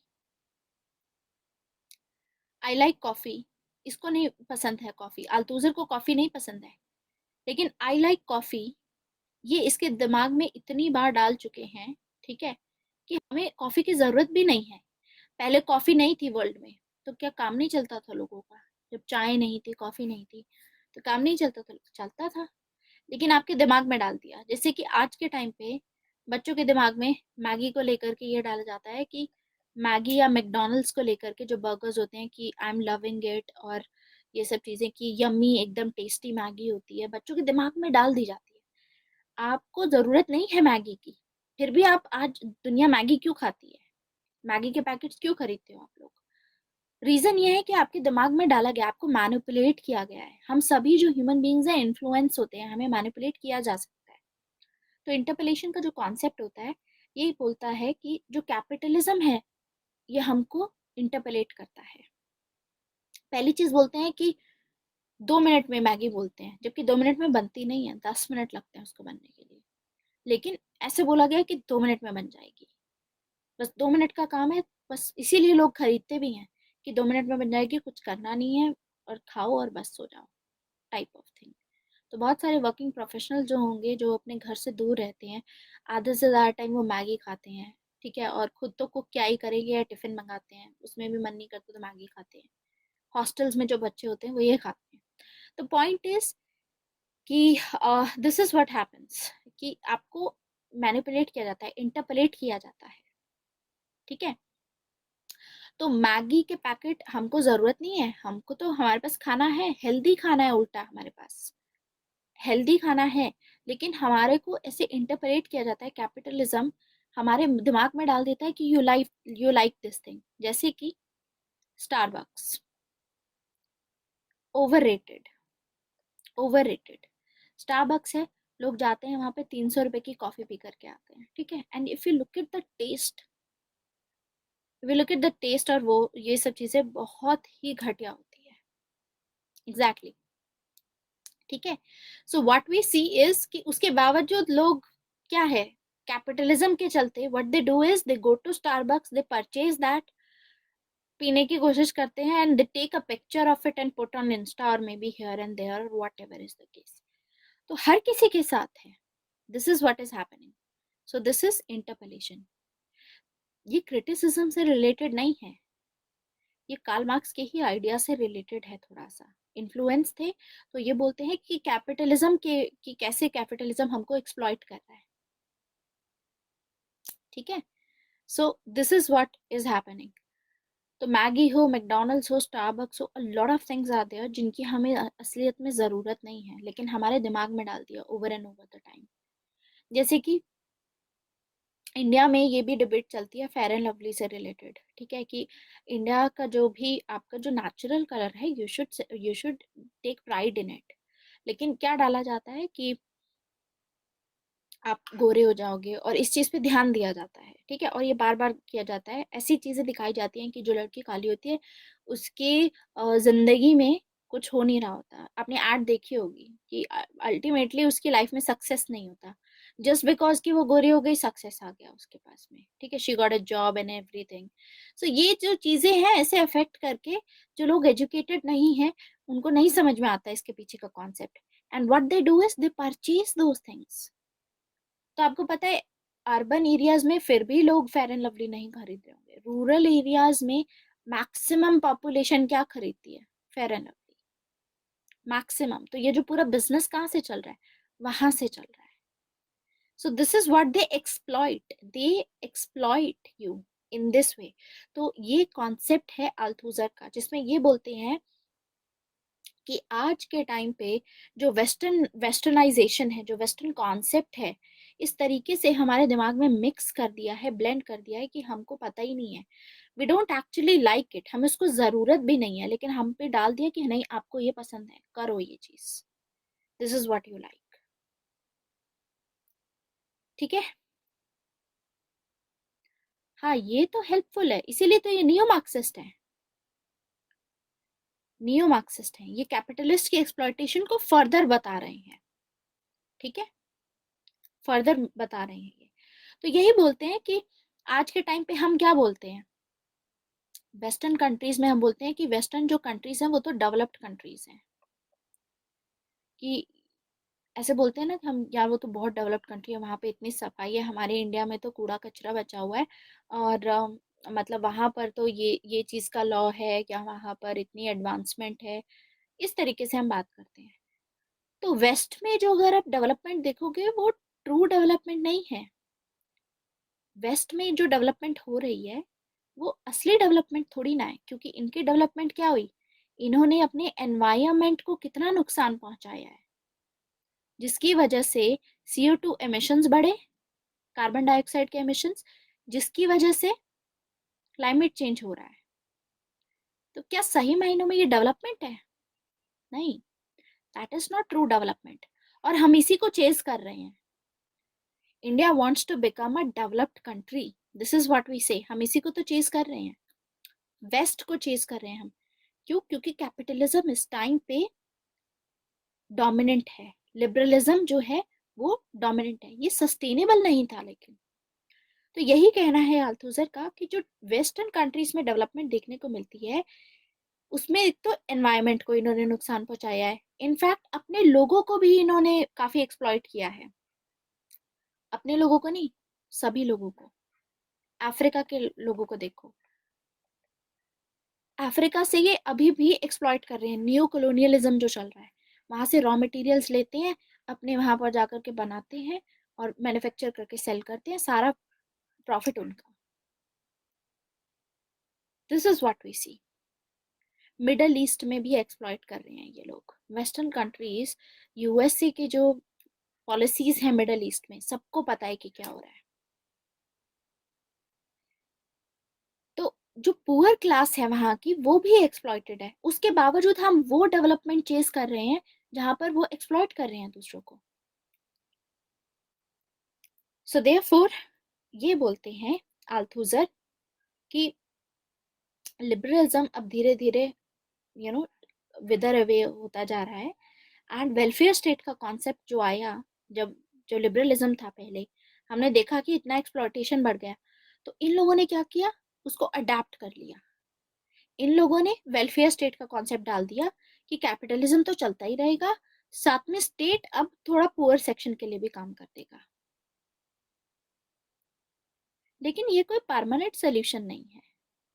अगर आपको लगता है कि कैपिटलिज्म रहेगा और कैपिटलिज्म वेलफेयर स्टेट हो जाएगा तो सब सही हो जाएगा, नहीं, ये भी सही नहीं होगा। तो ये सभी फॉल्स कॉन्शियसनेस है। जैसे अभी यूएसए ने जो अफगानिस्तान में इतना सब किया था, तो यूएसए कभी मतलब ट्रूली उस पे बेस पे बाहर नहीं निकलेगा अफगानिस्तान से, बिकॉज ओपियम ट्रेड हो रहा है वहां पर, बिकॉज ऑफ ओपियम ट्रेड, और ये सब चीजें बहुत इंपॉर्टेंट है, इसी के बेसिस पे पूरा फाइनेंस हो रहा है और ये सब चीजें हो रही हैं। This is one thing. तो ये अलग अलग चीजें हैं जो आपको अपने नोट्स में मिलेंगी, पढ़ करके आपको अच्छे से समझ में आ जाएगा। तो साफ बात आपको यही पता चलेगी कि जो भी चीजें वर्ल्ड में हो रही हैं, ये यूएसए और ये जो कैपिटलिज्म है इसके थ्रू हो रहा है पूरा। यूएसए की जो फॉरेन पॉलिसी है वो है टेररिज्म। टेररिज्म उसकी एक मेन इंस्ट्रूमेंट है यूएस की फॉरेन पॉलिसी का। क्योंकि जब अफगानिस्तान में 1979 में रशिया ने पूरा अटैक किया था, रशिया ने उस टाइम पे अफगानिस्तान ने अफगानिस्तान में यूएसए ने पाकिस्तान की हेल्प से आर्म्स एंड एमिनेशंस जो थे ये सप्लाई करने शुरू किए थे जिहादीज को। तो ये जो टेररिज्म है ये यूएसए का ही फैलाया हुआ है, जो आधे से ज्यादा प्रॉब्लम्स हैं ये सब कैपिटलिज्म की अपनी जो प्रॉफिट मैक्सिमाइजेशन की वजह से ही पूरी मुजाहिदीन और ये सब जो हैं ये सभी सामने आई हैं। ठीक है। हाँ, अमेरिका सपोर्टेड अल कायदा, एग्जैक्टली। हाँ, but it still has failed, that is true. लेकिन नियो मार्क्सिस्ट अभी भी बोलते हैं कैपिटलिज्म नहीं होना चाहिए। समझ आया? अब वो फेल हुआ वो तो ठीक है, फेल तो होगा ही, वो अपने रीजन थे उनके। क्योंकि कुछ स्कॉलर्स ये बोलते हैं कि कार्ल मार्क्स चाहते ही नहीं थे कि ऐसा हो, वो बस ये चाहते थे कि कैपिटलिज्म अपने आप को सुधारे, जो भी नेगेटिव एलिमेंट्स है वो दूर करे। अब एक कॉन्सेप्ट रह गया है कार्ल मार्क्स का, एलियनेशन का। एलियनेशन का कॉन्सेप्ट मैंने आपको हल्का फुल्का बता ही दिया था, लेकिन बाकी का जो एलियनेशन है वो हम कल पढ़ेंगे। तो कल एलियनेशन कवर करेंगे पहले लेक्चर में, और ग्रामशी कवर करेंगे। उसके बाद फिर हैना अरेंट एक लेक्चर में कवर हो जाएगा। तो ये दोनों भी बहुत ही इंटरेस्टिंग है। जस्ट लाइक कार्ल मार्क्स ना, रियल लाइफ से ये लोग भी बहुत कुछ बोलते हैं।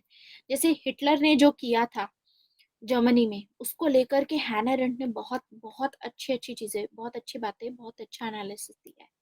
तो वो चीजें हम वहां पर करेंगे, ठीक है।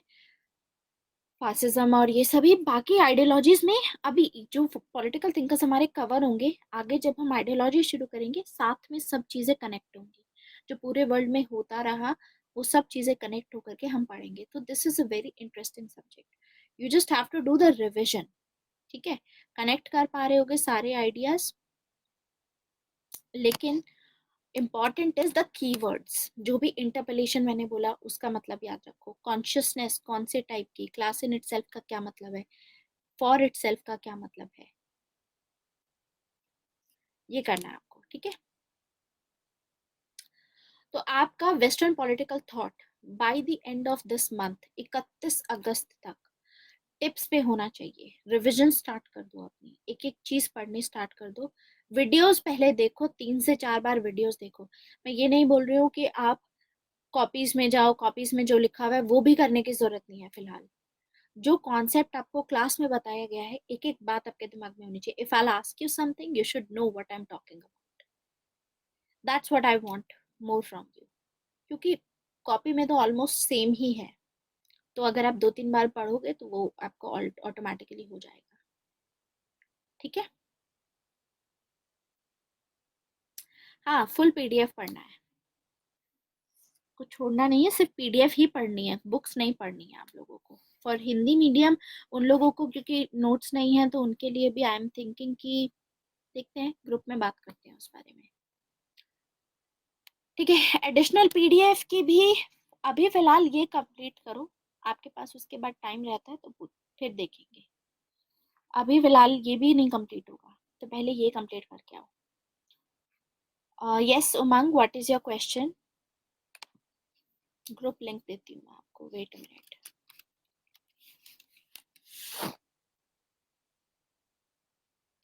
प्लेटो का विरोध किया था, फर्स्ट फासिज्म है क्या? हाँ, प्लेटो क्या फर्स्ट फासिस्ट है कि नहीं, हमने किया था ये चीज। तो हमने देखा था कि प्लेटो फर्स्ट फासिस्ट नहीं है। बहुत सारे स्कॉलर्स हैं जो ये बोलते हैं कि प्लेटो का इंटेंशन कभी भी ये नहीं था।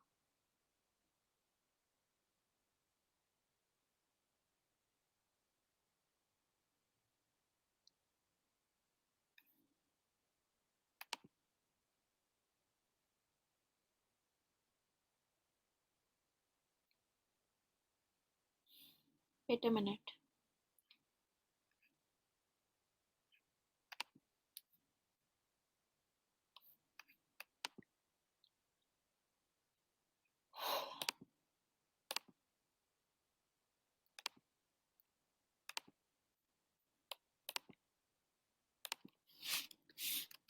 वो समझ नहीं आया आपको? अच्छा, देखो प्लेटो का, कार्ल पॉपर ने प्लेटो को क्रिटिसाइज किया था। नहीं, फर्स्ट फासिस्ट बोला था, हाँ। वो इसलिए बोला था कि देखो, सबसे पहली बात कि वो फर्स्ट फासिस्ट नहीं होंगे, उस बेसिस पे बोला था कि ये जो एब्सोल्यूट पावर दे रहे थे अपने फिलोसोफर किंग को, तो उससे अथॉरिटेरियन पूरा हुआ। ठीक है, अथॉरिटेरियन मतलब टोटलिटेरियन गवर्नमेंट आएगी, क्योंकि सभी चीजें उसके हाथ में हैं। और इन्होंने बोला कि उसकी अथॉरिटी को कोई क्वेश्चन नहीं कर सकता, फिलोसोफर किंग की अथॉरिटी को कोई क्वेश्चन नहीं कर सकता, ना कोई बुक, ना कोई इंसान, ऑर्डिनरी पीपल, कोई भी नहीं। कोई रिस्ट्रिक्शन नहीं थी, सिर्फ एक रिस्ट्रिक्शन थी, वो ये थी कि जो फिलोसोफर किंग है वो कॉन्स्टिट्यूशन चेंज नहीं कर सकते, अदरवाइज सारी पावर उनके हाथ में रहेंगी। तो हम देखते हैं कि वो फर्स्ट फासिस्ट नहीं थे। क्यों नहीं थे वो फर्स्ट फासिस्ट? क्योंकि प्लेटो की जो इंटेंशन थी वो थी कि लोगों की भलाई की जा सके, एक परफेक्ट आइडिया ऑफ जस्टिस हो। क्योंकि वो चीज कभी उसमें नहीं आई, रियलिटी में नहीं आई। अगर आप फासिज्म देखोगे, टोटलिटेरियन रेजिम 20th सेंचुरी में आगे जाकर के हमको देखने को मिलती है। ठीक है, तो उस टाइम के और 20th सेंचुरी में जो फासिज्म एमर्ज हुआ, उसमें बहुत ही बड़ा टाइम गैप है, स्पेस का बहुत डिफरेंस है। तो ऐसा नहीं है कि जो प्लेटो है वो फासिस्ट है, प्लेटो के इंटेंशंस हमेशा से सही थी। प्लेटो चाहते थे कि सोसाइटी को एक स्टेबल सोसाइटी बनाया जाए, एक अच्छा स्टेट बनाया जाए, तो उस पर्पस से बात की थी उन्होंने। ठीक है, तो उस मामले में हम उनको फासिस्ट नहीं बोल सकते हैं, ऐसा हमने देखा था उसमें। तो हम, हाँ, फिर बहुत सारे ऐसे थिंकर्स भी थे जो ये बोलते थे कि मतलब प्लेटो को ऐसे इस लाइट में नहीं देखा जाता because of the spell of Plato, क्योंकि उनको इंटरप्रेट ऐसे किया जाता है। लेकिन हाँ, कार्ल पॉपर के इंटरप्रिटेशन के बाद ये जरूर सामने आया कि अब प्लेटो को दूसरी लाइट में देखा जाएगा। ठीक है, कहीं ना कहीं उनको देखने की जो लाइट रहेगी, पहले उनको हम हमेशा अच्छी लाइट से देखा करते थे, मतलब अच्छे पर्सपेक्टिव से देखा करते थे, अब एटलीस्ट दूसरे उससे देखेंगे। लेकिन उसके बावजूद प्लेटो की इंटेंशंस ये कभी नहीं थी। व्हाट इफ की रियलिटी में अगर जो आइडियल स्टेट उभर के आता वो अलग होता, तो जब तक रियलिटी नहीं आएगी, जैसे लेविंसन ने बोला, जब तक रियलिटी नहीं आएगी तब तक हम कुछ नहीं कर सकते। तो कार्ल पॉपर को ही क्रिटिसाइज कर सकते हो, राजीव भार्गव की आप स्टेटमेंट देकर के, कि देखो कार्ल पॉपर की जो स्टेटमेंट है, उनका जो क्रिटिसिज्म है प्लेटो का, वो पॉलिटिकली मोटिवेटेड है, क्योंकि वो लिबरलिज्म को वो करना चाहते हैं, मतलब जस्टिफाई करना चाहते हैं। दैट्स वाई वो ओपन सोसाइटी को इसीलिए करके ऐसे बोल रहे हैं। इन पेपर वन में एटलीस्ट जो आपका फर्स्ट पार्ट है उसमें करंट अफेयर्स नहीं है, सेक्शन ए में, सेक्शन बी में जरूर है। सेक्शन बी में क्योंकि आपका पॉलिटी एंड गवर्नेंस है, तो उसमें पॉलिटी, सोसाइटी के करंट अफेयर्स, वो सभी काम आएंगे आपके। ठीक है, so this is it for today. Thank you very much. Now I am going to post the full PDF of Karl Marx. ठीक है, तो आप पढ़ना स्टार्ट कर दो वहाँ से। पेपर टू सेक्शन ए, तो ये जब आता है तो पूरा कमेंट भी नहीं पढ़ा जाता। वर्ल्ड करंट यूपीएससी आस्ट, देखो paper two section A is not current, उसमें करंट ज़्यादा नहीं है। डब्ल्यूटीओ और ये सब लेकर के थोड़ा बहुत करंट होगा, लेकिन ज़्यादा नहीं है, स्टैटिक है वो पूरा। करंट आता है पेपर टू सेक्शन बी में, और section B is the dynamic part, section A is the static part, just remember that. Okay, this is it, thank you very much, bye bye.